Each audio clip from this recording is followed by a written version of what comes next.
ಅಧ್ಯಾಯದ ಸುಮಾರು 18ನೇ ಶ್ಲೋಕದಲ್ಲಿ ಇದ್ದೇವೆ. 15, 16, 15ನೇ 16ನೇ ಶ್ಲೋಕದಲ್ಲಿ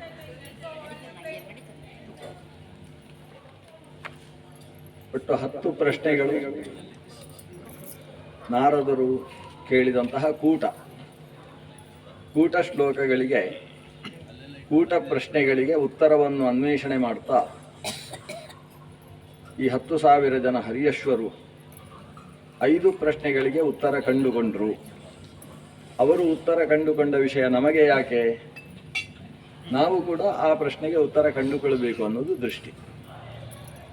ಅಧ್ಯಾತ್ಮದ ವಿಷಯದಲ್ಲಿ ಅವಶ್ಯ ತಿಳಿಯಬೇಕಾಗಿರುವ 10 ವಿಷಯಗಳಲ್ಲಿ ಪ್ರಕೃತಿಯ ಬಗ್ಗೆ, ಪುರುಷ ಅಂದರೆ ಪರಮಾತ್ಮನ ಬಗ್ಗೆ, ಬಿಲ ಅರ್ಥಾತ್ ಮೋಕ್ಷ ಮತ್ತು ಅಂಧಂತಮಸ್ಸು ಅಂತಕ್ಕಂತಹ ಫಲದ ಬಗ್ಗೆ, ಬಹುರೂಪಾಂ ಸ್ತ್ರೀಯಂ ಅಂದರೆ ನಮ್ಮ ಬುದ್ಧಿಯ ಬಗ್ಗೆ, ಪುಮಾಂಶಂ ಪುಂಶ್ಚಲೀಪತಿಂ ಆ ಬುದ್ಧಿಯ ಅಧೀನನಾಗಿ ಸಂಸಾರದಲ್ಲಿ ಬಿದ್ದಿರತಕ್ಕಂತಹ ಜೀವನ ಬಗ್ಗೆ, ಇಷ್ಟು ವಿಷಯಗಳ ಬಗ್ಗೆ ನಾವು ನೋಡಿ ಆಯಿತು. ಮುಂದಿನ ಪ್ರಶ್ನೆ, ನದೀಂ ಉಭಯತೋ ವಾಹಾಂ, ಪೂರ್ವ ಮತ್ತು ಪಶ್ಚಿಮ ಎರಡೂ ದಿಕ್ಕಿಗೂ ಹರಿಯತಕ್ಕಂತಹ ನದಿ ಅಂತ. ಇದು ಮಾಯೆ ಅಥವಾ ಸೃಷ್ಟಿಯ ಅಪ್ಯಯಕ್ಕೆ ಕಾರಣೀಭೂತವಾದ ಮಾಯೆ.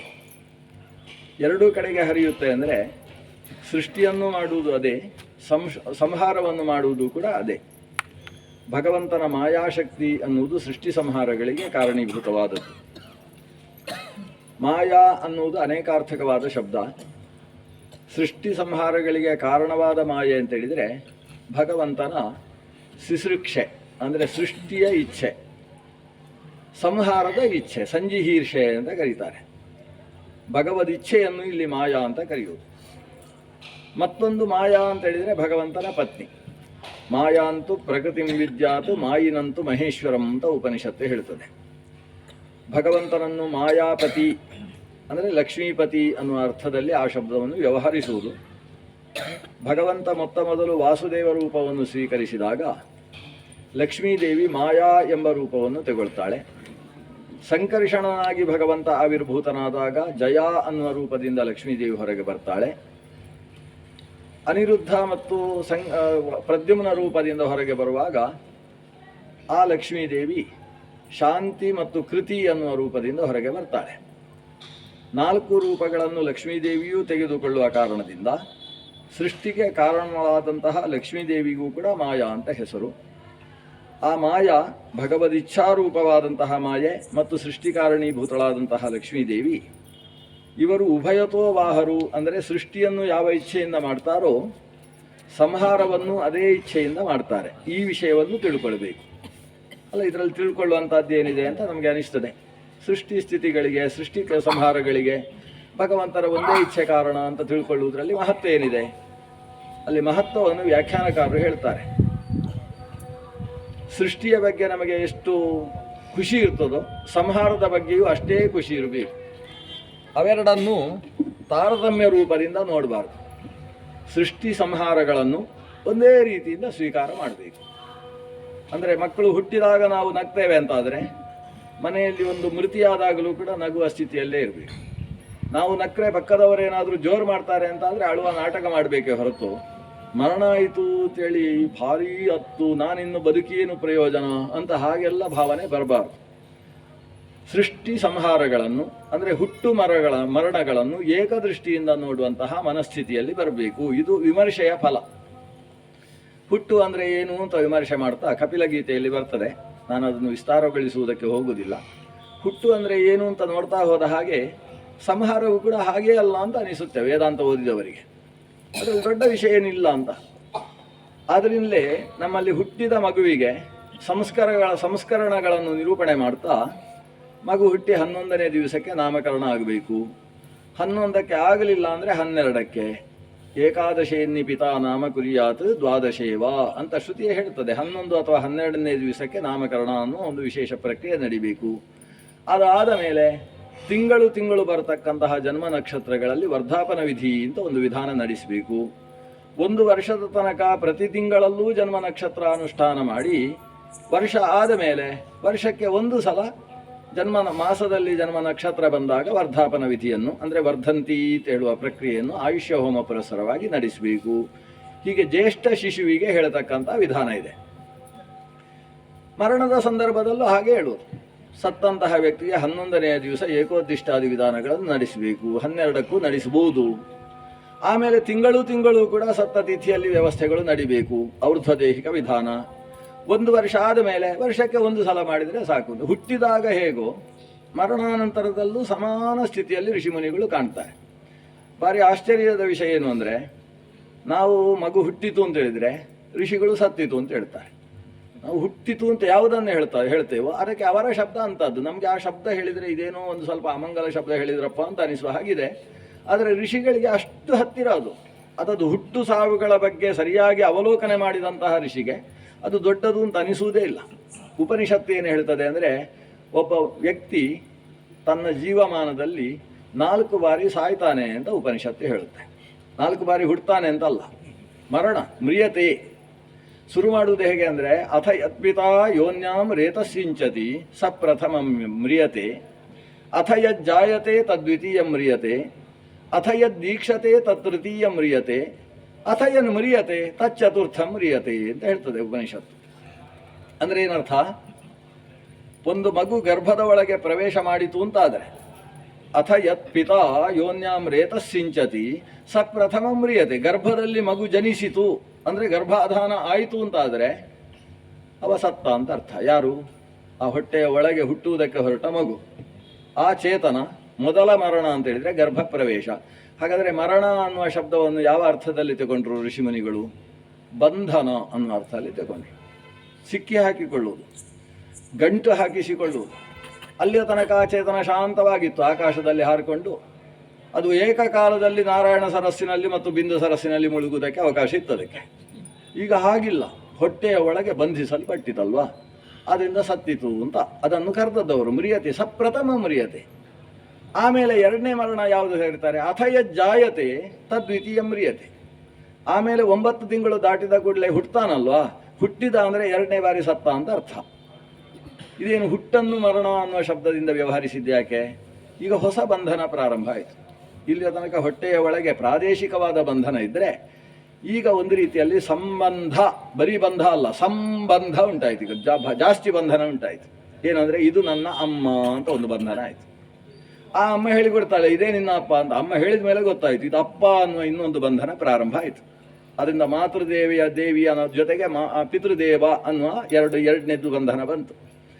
ಆಮೇಲೆ ಅವನನ್ನು ಸಾವಕಾಶವಾಗಿ ಶಾಲೆಗೆ ಸೇರಿಸಿದರು.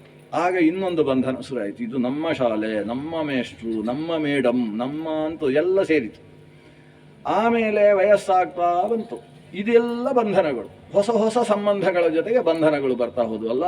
ಇದು ಜನನದಿಂದ ಉಂಟಾದಂತಹ ಅಟ್ಯಾಚ್ಮೆಂಟುಗಳು, ಸಂಬಂಧಗಳು. ಆ ಸಂಬಂಧ, ಆ ಬಂಧ ಅಲ್ಲ, ಅದು ಸಂಬಂಧ, ಬಿಡಿಸಿಕೊಳ್ಳಲಾಗದ ಬಂಧಗಳು. ಈ ಕಾರಣದಿಂದ ಅದನ್ನು ಮತ್ತೆ ಮರಣ ಅಂತಲೇ ಕರೆದರು. ಇದಾದ ಮೇಲೆ ಅಥಯ ದೀಕ್ಷತೆ ತತ್ತೃತೀಯ ಮ್ರಿಯತೆ ಅಂತ. ಮದುವೆ ಆದ ಅಂದರೆ 3ನೇ ಬಾರಿ ಸತ್ತ ಅಂತ ಅರ್ಥ. ನೋಡಿ, ಎಲ್ರಿಗೂ ಸುಲಭವಾಗಿ ಅರ್ಥ ಆಗೋದು ಇದೊಂದೇ. ಅದು ದೀಕ್ಷೆ. ದೀಕ್ಷೆ ಅಂದರೆ ಹುಡುಗಿಗೆ 8ನೇ ವರ್ಷದಲ್ಲಿ ಮದುವೆ, ಹುಡುಗನಿಗೆ ಉಪನಯನವೂ ದೀಕ್ಷೆ ಹೌದು, ವಿವಾಹವೂ ದೀಕ್ಷೆ ಹೌದು. ಈ ವಿವಾಹ ಅನ್ನುವುದು ಅದು ಮತ್ತೊಂದು ಬಂಧನಕ್ಕೆ ಕಾರಣ ಆಯಿತು.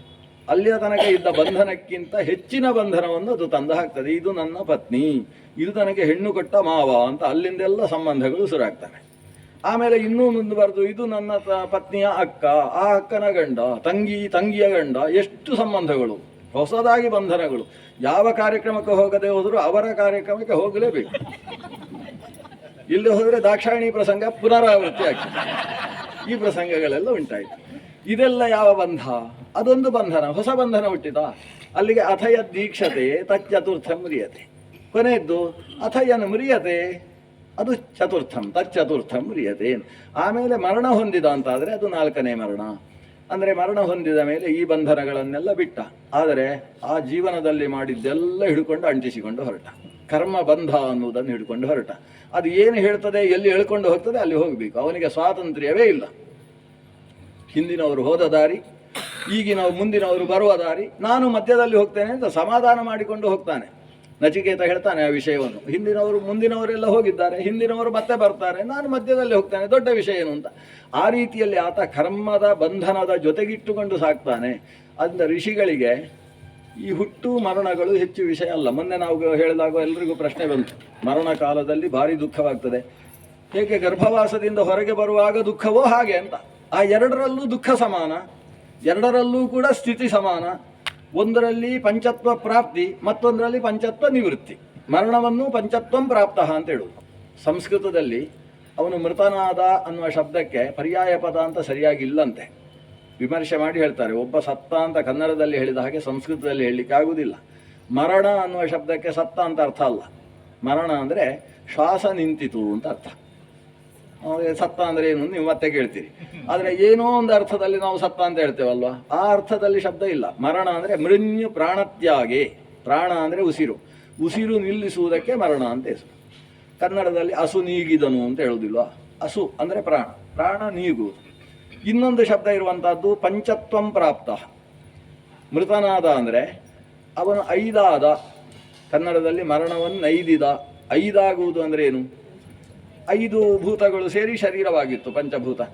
ಆ ಪಂಚಭೂತಗಳು ಶರೀರದಲ್ಲಿದ್ದ ಪಾರ್ಥಿವಾಂಶ ಪೃಥ್ವಿಯಲ್ಲಿ ಸೇರಿತು, ಜಲೀಯಾಂಶ ಅಪನಲ್ಲಿ ಸೇರಿತು, ಒಳಗಿದ್ದ ಬಿಸಿ ಅದು ವಾತಾವರಣದ ತೇಜಸ್ಸಿನಲ್ಲಿ ಸೇರಿ ಹೋಯಿತು, ಒಳಗಿದ್ದ ಆಕಾಶ ಬೃಹದಾಕಾಶದಲ್ಲಿ ಅಂತರ್ಗತವಾಯಿತು, ಉಸಿರಾಡ್ತಾ ಇದ್ದ ಗಾಳಿ ವಾತಾವರಣದಲ್ಲಿ ಸೇರಿಕೊಂಡಿತು.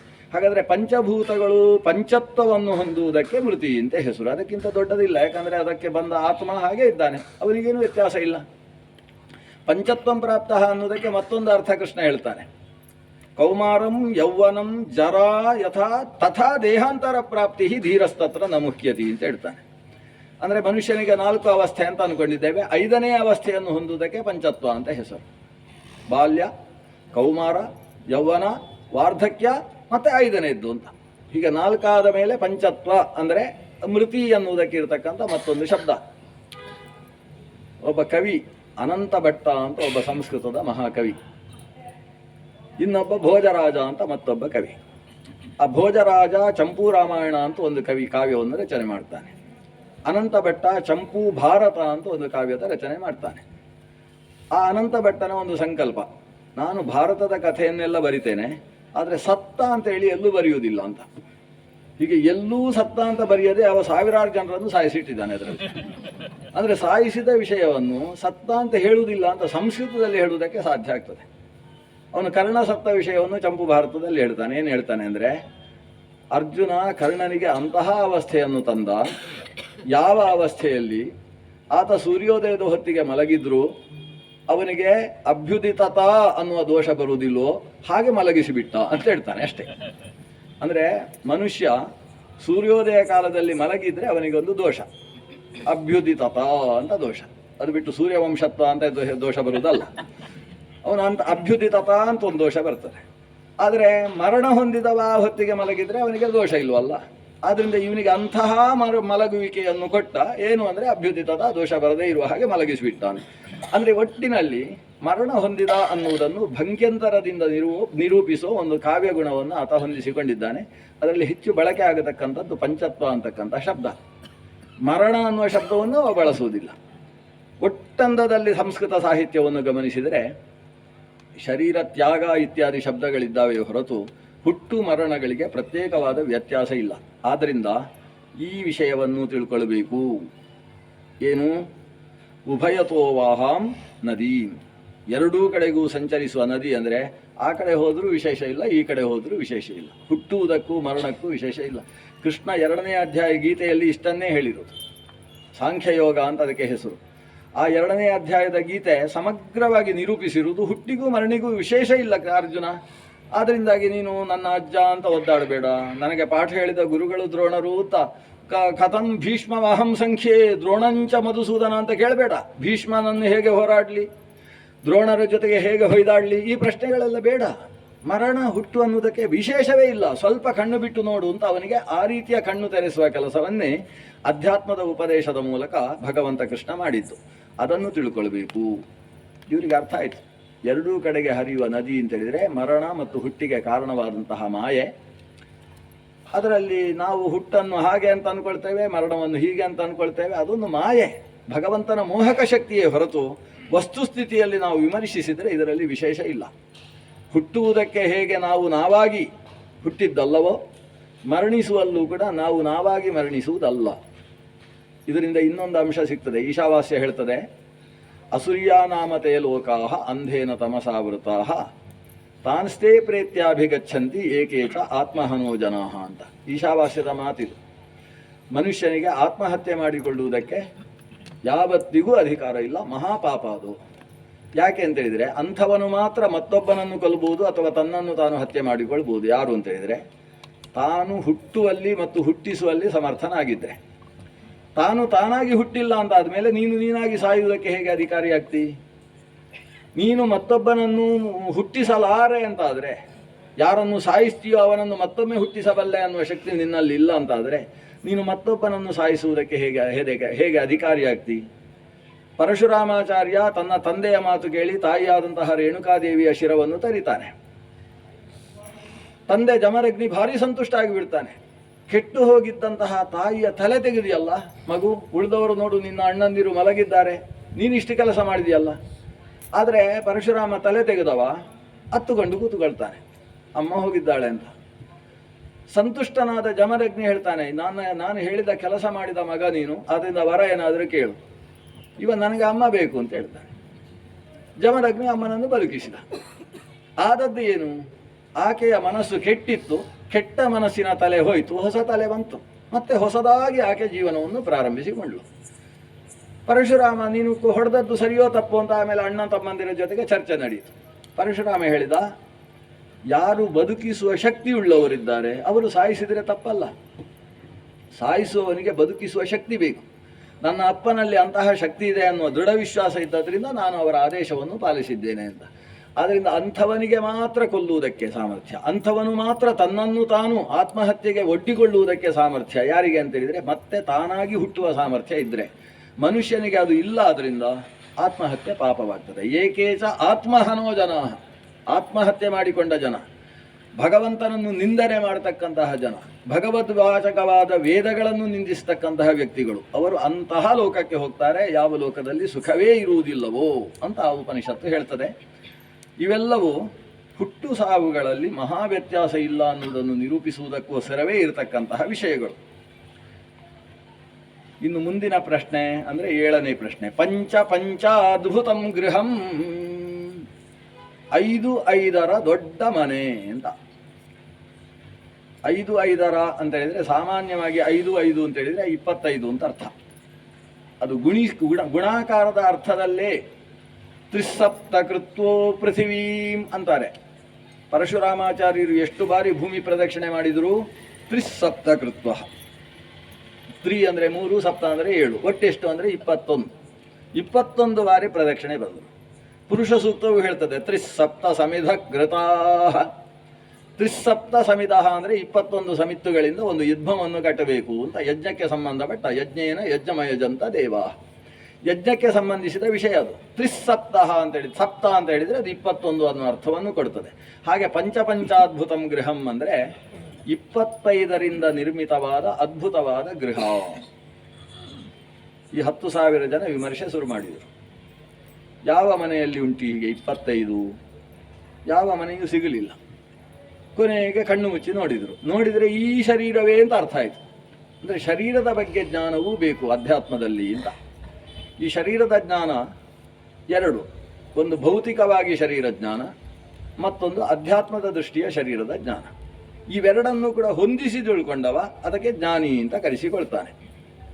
ಭೌತಿಕವಾಗಿ ಶರೀರವನ್ನು ತಿಳಿಯುವಾಗ ಅದನ್ನು ಒಂದು ರೀತಿಯಲ್ಲಿ ತಾನು ಕೈ ಬೀಸಿದಾಗ ಆ ಕೈ ಎಷ್ಟು ಉದ್ದ ಇರ್ತದೋ ಅಷ್ಟೇ ತನ್ನ ಶರೀರ ಉದ್ದವಿರ್ತದೆ ಅಂತ. ಇದಕ್ಕೆ ಪ್ರಾದೇಶ ಪರಿಮಂಡಲ ಅಂತ ಕರೀತಾರೆ. ಶ್ರೀಮನ್ ಮಧ್ವಾಚಾರ್ಯರು ತಾತ್ಪರ್ಯದಲ್ಲಿ ಹೇಳಿದ ವಿಷಯ. ಅವನು ಕೈಯನ್ನು ಚಾಚಿ ನಿಂತಾಗ ಅಲ್ಲಿಯ ಮಧ್ಯಮದಿಂದ ಈ ಕಡೆಯ ಮಧ್ಯಮದ ತನಕ ನಾವು ಎಳೆದರೆ ಎಷ್ಟು ಉದ್ದ ಬರ್ತದೋ, ಅಡ್ಡ ಎಷ್ಟು ಬರ್ತದೋ ಅಷ್ಟೇ ಉದ್ದ ಇದ್ದರೆ ಅವ ಮನುಷ್ಯ ಅಂತ ಕರೆಸಿಕೊಳ್ತಾನೆ. ಎಂದು ನೋಡ್ಬೋದು, ಗೋಡೆಯಲ್ಲಿ ಕೈ ಹಿಡಿದು ಇಷ್ಟೇ ಇದ್ದೇನೋ ಅಂತ ಒಂದು ಸಲ ಅಳತೆ ಮಾಡಿಕೊಳ್ಬೋದು. ಅಷ್ಟಿಲ್ಲ ಅಂದರೆ ಮನುಷ್ಯ ಅಲ್ಲ ಅಂತ ಅರ್ಥ. ಹಾಗಾದರೆ ಯಾರು ಅಂತ ಆಮೇಲೆ ವಿಮರ್ಶೆ ಮಾಡಬೇಕು. ಅಷ್ಟು ಬೇಕದು. ಪ್ರಾದೇಶ ಪರಿಮಂಡಲ ಅನ್ನೋದು ಮನುಷ್ಯ ಶರೀರದ ಒಂದು ಗಾತ್ರ. ಈ ಗಾತ್ರ ಅದು ಮತ್ತೆ ಇನ್ನೊಂದು ಸಲ ನೋಡಬೇಕು, ಇದರಲ್ಲಿ ಬಂತು ಸರಿ ನಾನು ಮನುಷ್ಯ ಅಂತ ಅರ್ಥ ಆಯಿತು, ಇನ್ನೊಂದು ಸಲ ನೋಡಬೇಕು, ಅವನ ಗೇಣು ನೋಡಿಕೊಳ್ಬೇಕು. ಗೇಣು ಅಂತ ಹೇಳಿದರೆ ಯಾವುದು? ತನ್ನ ಅಂಗುಷ್ಟದ ತುದಿಯಿಂದ ಉಂಗುರದ ಬೆರಳಿನ ತುದಿಯ ತನಕ, ಅದಕ್ಕೆ ಪ್ರಾದೇಶ ಅಂತ ಕರೀತಾರೆ. ಪ್ರಾದೇಶ ಬೇರೆ, ವಿದೇಶ ಬೇರೆ, ಕಿಷ್ಕು ಬೇರೆ, ಬೇರೆ ಬೇರೆ ಪರಿಮಾಣಗಳಿದ್ದಾವೆ. ಈ ಪ್ರಾದೇಶ ಅನ್ನುವ ಗೇಣು ಅನ್ನುವ ವ್ಯವಸ್ಥೆಯಲ್ಲಿ ತನ್ನ ಕಾಲು ಬೆರಳಿನಿಂದ ಹಿಡಿದು ತಲೆಯ ತನಕ 8 ಗೇಣಿದ್ರೆ ಅದು ಮನುಷ್ಯ ಅಂತ ಅರ್ಥ. ಅದು ಗೇಣು ಅನ್ನೋದು ಇರುವುದೇ ಮನುಷ್ಯನಲ್ಲಿ. ನಿನ್ನೆ ಒಂದು ಪದ್ಯ ಹೇಳಿದೆವಲ್ಲ, 8 ಗೇಣಿನ ದೇಹ. ಮನುಷ್ಯನ ದೇಹ ಅಂದರೆ ಅದು 8 ಗೇಣಿನ ದೇಹ. ಇನ್ನು ರೋಮಗಳು 8 ಕೋಟಿ, ಅದನ್ನೆಲ್ಲ ಲೆಕ್ಕ ಮಾಡಲಿಕ್ಕೆ ಹೋಗ್ಬಾರ್ದು. ಅದು ಹಸುವಿನ ಶರೀರದಲ್ಲಿ 33 ಕೋಟಿ ರೋಮಗಳುಂಟಂತೆ, ಮನುಷ್ಯನ ಶರೀರದಲ್ಲಿ 8 ಕೋಟಿ ರೋಮಗಳುಂಟಂತೆ. ತಲೆ ಕೂದಲು ಎಷ್ಟು ಅಂತಲೇ ಲೆಕ್ಕ ಮಾಡುವುದಿಲ್ಲ, ಇನ್ನು ರೋಮವನ್ನೆಲ್ಲ ಲೆಕ್ಕ ಹಾಕುದು. ವಸ್ತುತಃ ರೋಮದ ಲೆಕ್ಕಾಚಾರ ಅಲ್ಲ ಅದು ರೋಮಕೂಪಗಳ ಲೆಕ್ಕಾಚಾರ. ನಮ್ಮಲ್ಲಿ ರೋಮ ಇಲ್ಲದೇ ಇದ್ದ ಜಾಗದಲ್ಲೂ ರೋಮಕೂಪ ಇದೆ. ರೋಮಕೂಪ ಇರುವುದರಿಂದಲೇ ಆ ಶರೀರದಲ್ಲಿ ನಮಗೆ ಸ್ಪರ್ಶಜ್ಞಾನ ಉಂಟಾಗ್ತದೆ. ಸ್ಪರ್ಶಜ್ಞಾನಕ್ಕೆ ಕಾರಣವಾದದ್ದು ರೋಮಕೂಪ. ಶರೀರದಿಂದ ಬೆವರು ಹೊರಬರುವುದಕ್ಕೆ ಕಾರಣೀಭೂತವಾದದ್ದು ರೋಮಕೂಪ. ಆದ್ದರಿಂದ ಈ ಮುಖದಲ್ಲೆಲ್ಲ ಬೆವರು ಸುರಿತದೆ ಅಂದರೆ ಅಲ್ಲೆಲ್ಲ ರೋಮಕೂಪ ಇದೆ ಅಂತ ಅರ್ಥ. ಅಂಥದ್ದು ಒಟ್ಟು 8 ಕೋಟಿ ನಮ್ಮ ಶರೀರದಲ್ಲಿದೆ. ಇನ್ನು ಕೀಲುಗಳು 68 ಅಂತ ಮತ್ತೆ ಲೆಕ್ಕ ಮಾಡಬೇಕು. ಆ 68ಕ್ಕೂ ಅಧ್ಯಾತ್ಮಕ್ಕೂ ಸಂಬಂಧ ಇದೆ. ಶರೀರದ ಕೀಲು ಅಂದರೆ ಎಲ್ಲೆಲ್ಲಿ ಬಗ್ಗಿಸ್ಲಿಕ್ಕೆ ಬರ್ತದೆ ಅಲ್ಲೆಲ್ಲ ಕೀಲು. ಅದು ಲೆಕ್ಕ ಮಾಡುವುದಕ್ಕೆ ಕಷ್ಟ ಅಲ್ಲ, ರೋಮ ಮಾತ್ರ ಕಷ್ಟ ಆಗೋದು. ಉಳಿದದ್ದೆಲ್ಲ ಲೆಕ್ಕ ಹಾಕ್ಬೋದು. ನಾವು ಬೆರಳು ಲೆಕ್ಕ ಹಾಕುವಾಗ ಇಲ್ಲಿ 1 ಕೀಲು ಇದೆ ಗೊತ್ತಾಯ್ತು, ಮತ್ತೆ ಮಧ್ಯದಲ್ಲಿ ಮಾಡಿರ್ತೇವೆ ಅದರಿಂದ ಅಲ್ಲೊಂದು ಕೀಲು, ಕೆಳಗಿನಿಂದ ಹೋಗುತ್ತೆ ಅದರಿಂದ 3 ಕೀಲು. ಅದರಿಂದ ಪ್ರಾಣಿಗಳ ಬೆರಳಿಗೂ ಮನುಷ್ಯನ ಬೆರಳಿಗೂ ವ್ಯತ್ಯಾಸ ಏನು? ನಾಯಿ ಬೆಕ್ಕುಗಳಿಗೂ 5 ಬೆರಳುಂಟು, ಆದರೆ ಅದರಲ್ಲಿ 1 ಕೀಲು ಇರ್ತದೆ, ಮನುಷ್ಯನರಲ್ಲಿ 3 ಕೀಲು ಇರ್ತದೆ.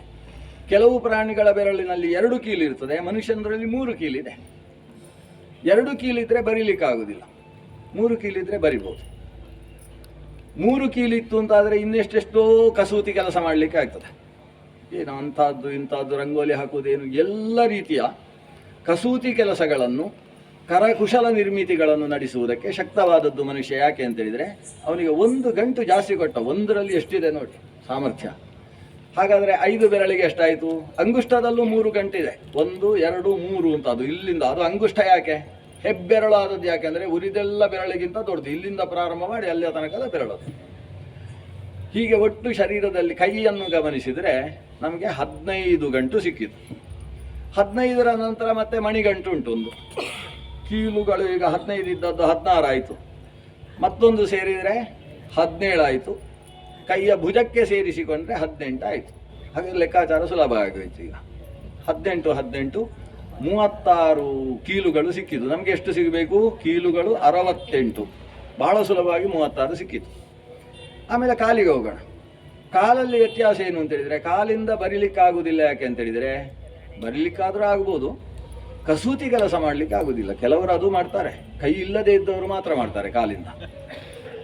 ಕಾಲಿನಲ್ಲಿ ಯಾಕೆ ಕಡಿಮೆ ಆಯಿತು ಅಂದರೆ, ಅಲ್ಲಿ 1 ಬೆರಳಿನಲ್ಲಿ 2 ಗಂಟುಗಳು ಉಂಟು. 2 ಗಂಟುಗಳ ಪ್ರಕಾರ ಲೆಕ್ಕ ಹಾಕಿದರೆ ಎಷ್ಟಾಯಿತು?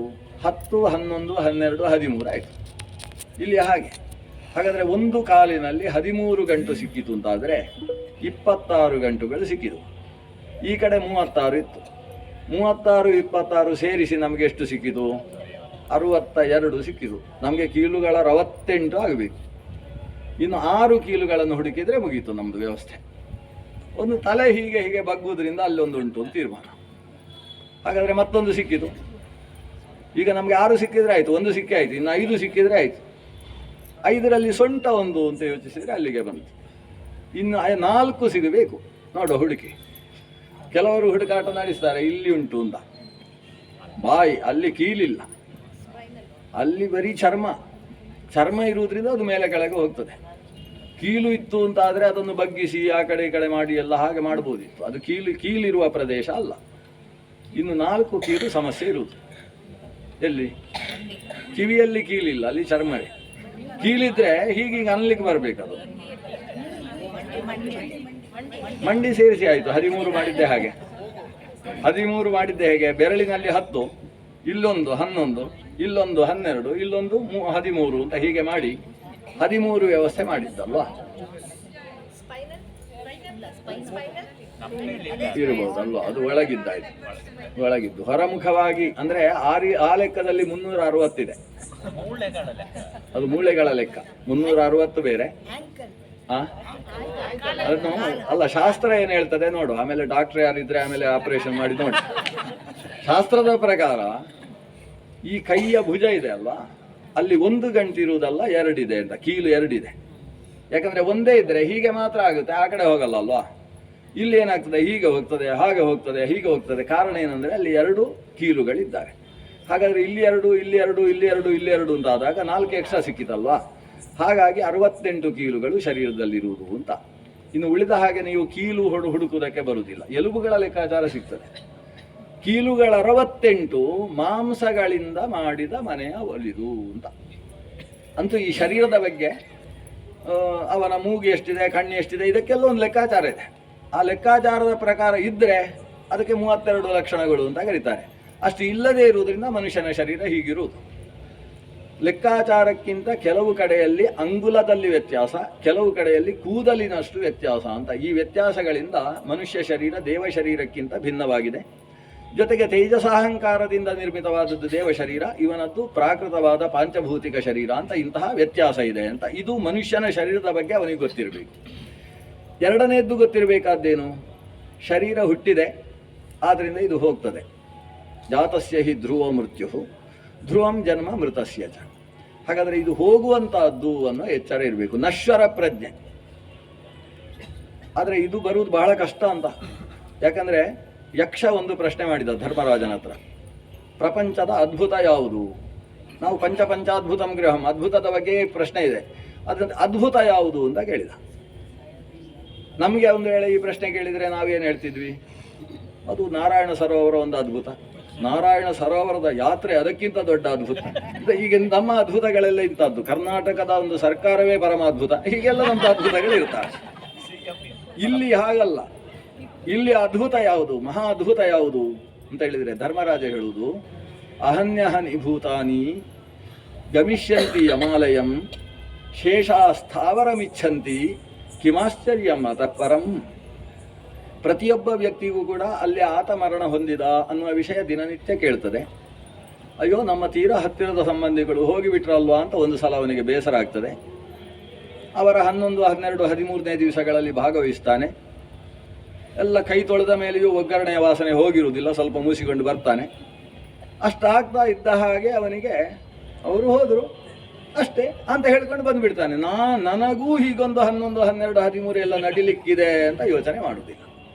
ಇದಕ್ಕಿಂತ ದೊಡ್ಡ ಅದ್ಭುತ ಯಾವುದು? ಶೇಷಾಹ ಸ್ಥಾವರಮಿಚ್ಛಂತಿ. ಉಳಿದವರು ಅವರೆಲ್ಲ ಸಾಯುವುದಕ್ಕೆ ಹುಟ್ಟಿದವರು, ನಾವು ಮಾತ್ರ ಶಾಶ್ವತವಾಗಿ ಇರುವುದಕ್ಕೆ ಹುಟ್ಟಿದವರು ಅಂತ ಅನ್ಕೊಳ್ತಾರಲ್ಲ. ಕಂಡವರು ಮೃತಿಯಾದರೂ ಕೂಡ ನಾನೂ ಸಾಯಲಿಕ್ಕಿದ್ದೇನೆ ಅಂತ ಅವನಿಗೆ ನಿಶ್ಚಯ ಆಗುವುದಿಲ್ಲ ಅಲ್ವಾ. ಇದಕ್ಕಿಂತ ದೊಡ್ಡ ಅದ್ಭುತ ಮತ್ತೊಂದಿಲ್ಲ ಅಂತ ಧರ್ಮರಾಜ ಉತ್ತರ ಕೊಟ್ಟಾಗ ಯಕ್ಷ, ಹೌದು ನೀನೇ ಹೇಳಿದ ಉತ್ತರ ಅತ್ಯಂತ ಸರಿಯಾದದ್ದು ಅಂತೇಳಿ ಮಲಗಿದ್ದವರನ್ನೆಲ್ಲ ಎಬ್ಬಿಸುವ ಕೆಲಸ ಮಾಡಿದ ಅಂತ ಮಹಾಭಾರತದ ಕಥೆ. ಆದ್ದರಿಂದ ಈ ಶರೀರ ಹೇಗೆ ಹುಟ್ಟಿದೆಯೋ ಹಾಗೆ ಹೋಗುವಂಥದ್ದು ಇದ್ದಕ್ಕಿದ್ದಾಗೆ ಹೋಗುವುದಲ್ಲ, ಅದು ಹೋಗುವುದಕ್ಕೆ ಕೆಲವು ಸೂಚನೆಗಳನ್ನು ಕೊಡ್ತಾ ಹೋಗ್ತದಂತೆ. ಹೇಗೆ ವೇಗವಾಗಿ ಸಂಚರಿಸುವ ರೈಲು ಈಗ ನಿಲ್ಲಿಕ್ಕುಂಟು ಅಂತ ಗೊತ್ತಾಗಬೇಕಾದ್ರೆ ಮೊದಲು ಒಂದು ಸಲ ಗಂತ ಶಬ್ದ ಮಾಡ್ತದೆ, ಒಂದು ಶಂಖ ಊದಿದ ಹಾಗೆ ಶಬ್ದ ಮಾಡ್ತದೆ. ಆಮೇಲೆ ಗಡಗಡ ಅಂತ ಯಾವುದೋ ಶಬ್ದ, ಇನ್ನೊಂದು ಯಾವುದೋ ಎತ್ತಿ ಒಂದು ಕೆಂಪು ಬಾವುಟ, ಏನೋ ಹಾಕಿದ ಮೇಲೆ ನಿಲ್ಲುತ್ತೆ ಅಂತ ಗೊತ್ತಾಗೋದಿಲ್ವಾ. ಹಾಗೆ ಈ ಶರೀರದಲ್ಲೂ ಕೂಡ ಒಂದು ಶಬ್ದ, ಅಲ್ಲಿಯ ತನಕ ಶಬ್ದ ಸರಿಯಾಗಿ ಬರ್ತಾ ಇದ್ರೆ ಆಮೇಲೆ ಗುರು ಶಬ್ದ ಬರುವುದಕ್ಕೆ ಶುರು ಆಗ್ತದೆ. ಅದು ಬುಸ್ ಅಂತ ಗಾಳಿ ಬಿಟ್ಟ ಹಾಗೆ ಇದರಲ್ಲೂ ಕೂಡ ಏನೋ ಗಾಳಿಗಳು ಹೋಗುವುದಕ್ಕೆ ಪ್ರಾರಂಭ ಆಗ್ತದೆ. ಯಾವುದೋ ಊದದೇ ಇದ್ದ ಭಾಗಗಳು ಊದಿಕೊಳ್ಳುವುದಕ್ಕೆ ಪ್ರಾರಂಭವಾಗ್ತವೆ. ಇವನಿಗೆ ಅನುಭವ ಬರ್ತಾ ಹೋಗ್ತದೆ. ಒಂದೊಂದೇ ಇಂದ್ರಿಯಗಳು ಅಲ್ಲಿಯ ತನಕ ಚೆನ್ನಾಗಿ ಕಾಣ್ತಾ ಇದ್ದಂತಹ ಅಕ್ಷರ ಒಂದಿದ್ದದ್ದು 2 ಕಾಣುವುದಕ್ಕೆ ಶುರು ಆಗ್ತದೆ, 2 ಇದ್ದದ್ದು 4 ಕಾಣಿಸ್ತದೆ, ಕೊನೆಗೆ 1 ಕಾಣಿಸದೇ ಇರುವ ಸ್ಥಿತಿ ಬರ್ತದೆ. ಇಂತಹದ್ದೆಲ್ಲ ಆಗ್ತಾ ಇವನಿಗೆ ಅನುಭವಕ್ಕೆ ಬರಬೇಕಲ್ವಾ. ಹೀಗೆ ಆಗ್ತಾ ಇದೆ ಅಂದರೆ ಹೀಗೆ ಆದವರಿಗೆ ಏನಾಗಿದೆ, ಹೀಗೆ ಆಗ್ತಾ ಇದೆ ಅಂದರೆ ನನಗೂ ಹಾಗೆ ಅಲ್ವೇ ಅಂತ ಯೋಚನೆ ಮಾಡಬೇಕು. ಆದರೆ ಮಾಡುವುದಿಲ್ಲ. 99 ವರ್ಷದ ವ್ಯಕ್ತಿಯನ್ನು ಆಸ್ಪತ್ರೆಗೆ ಸೇರಿಸಿದ್ರು ಮಕ್ಕಳು, 4 ಜನ ಸೇರಿ. 4 ಜನ ಬೇಕಾದೀತು ಅಂತ ಒಟ್ಟಿಗೆ ಹೋಗಿದ್ರು, ಸೇರಿಸಿದ್ರು. ಆ ವ್ಯಕ್ತಿಯನ್ನು ಡಾಕ್ಟ್ರು ಪರೀಕ್ಷೆ ಮಾಡಿ ತೀರ್ಮಾನ ಮಾಡಿದ್ರು, ಇವನನ್ನು ಸಾಧ್ಯ ಇಲ್ಲ, ಮನೆಗೆ ಕರ್ಕೊಂಡು ಹೋಗಿ ಅವರು ಏನೇನು ಕೇಳ್ತಾರೆ ಬೇಕಾದ್ದೆಲ್ಲ ತಿನ್ನಿಸ್ಬೋದು, ಏನು ನೀವು ಅದು ಆ ಪಥ್ಯ ಮಾಡಿ ಈ ಪಥ್ಯ ಮಾಡಿ ಎಲ್ಲ ಮಾಡಿ ಇನ್ನೇನು ಪ್ರಯೋಜನ ಇಲ್ಲ ಅಂತ ಹೇಳಿದರು.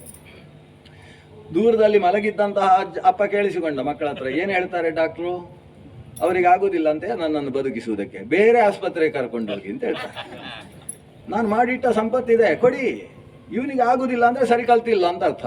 ಅಂದರೆ ಅವ ಸತ್ತರೆ ಅವ ತೀರ್ಮಾನ ಮಾಡುವುದೇನೆಂದರೆ ಡಾಕ್ಟ್ರು ಸರಿಯಾಗಿ ಓದದೇ ಇದ್ದದ್ರಿಂದ ನಾನು ಸತ್ತಿದ್ದೇನೆ ಹೊರತು ನಿಜವಾಗಿ ನಾನು ಸಾಯುವುದಕ್ಕೆ ಹುಟ್ಟಿದವ ಅಲ್ಲ ಅಂತ. ಹೀಗೆ ಮನುಷ್ಯನಿಗೆ ಭಾವನೆ ಇದೆ ಅಂದರೆ ಇದಕ್ಕಿಂತ ಅದ್ಭುತ ಏನಿದೆ? ಆದ್ದರಿಂದ ಜನ್ಮ ಎಷ್ಟು ಪರಮಾರ್ಥವೋ ಮರಣವೂ ಅಷ್ಟೇ ಪರಮಾರ್ಥ. ಜನ್ಮದಲ್ಲಿ ನಾವು ಯಾವ ರೀತಿಯಲ್ಲಿ ಅದರ ಬಗ್ಗೆ ತಲೆ ಕೆಡಿಸಿಕೊಳ್ಳದೆ ಜನ್ಮ ತಾನಾಗಿ ಬಂದು ಹೋಯಿತೋ, ಮರಣವೂ ಹಾಗೆ ತಲೆ ಕೆಡಿಸಿಕೊಳ್ಳದೆ ಆಗ್ತಾ ಹೋಗತಕ್ಕಂಥ ವಿಷಯ. ಅದಕ್ಕೋಸ್ಕರ ಯಾಕೆ ತಲೆ ಬಿಸಿ ಮಾಡಿಕೊಂಡು ಈಗಿನ ಕಾಲವನ್ನು ವ್ಯರ್ಥ ಮಾಡ್ತೀರಿ? ಮರಣದ ಎಚ್ಚರ ಬೇಕು. ಗೃಹೀತ ಇವ ಕೇಶೇಶು ಮೃತ್ಯುನ ಧರ್ಮಮಾಚರೇತು.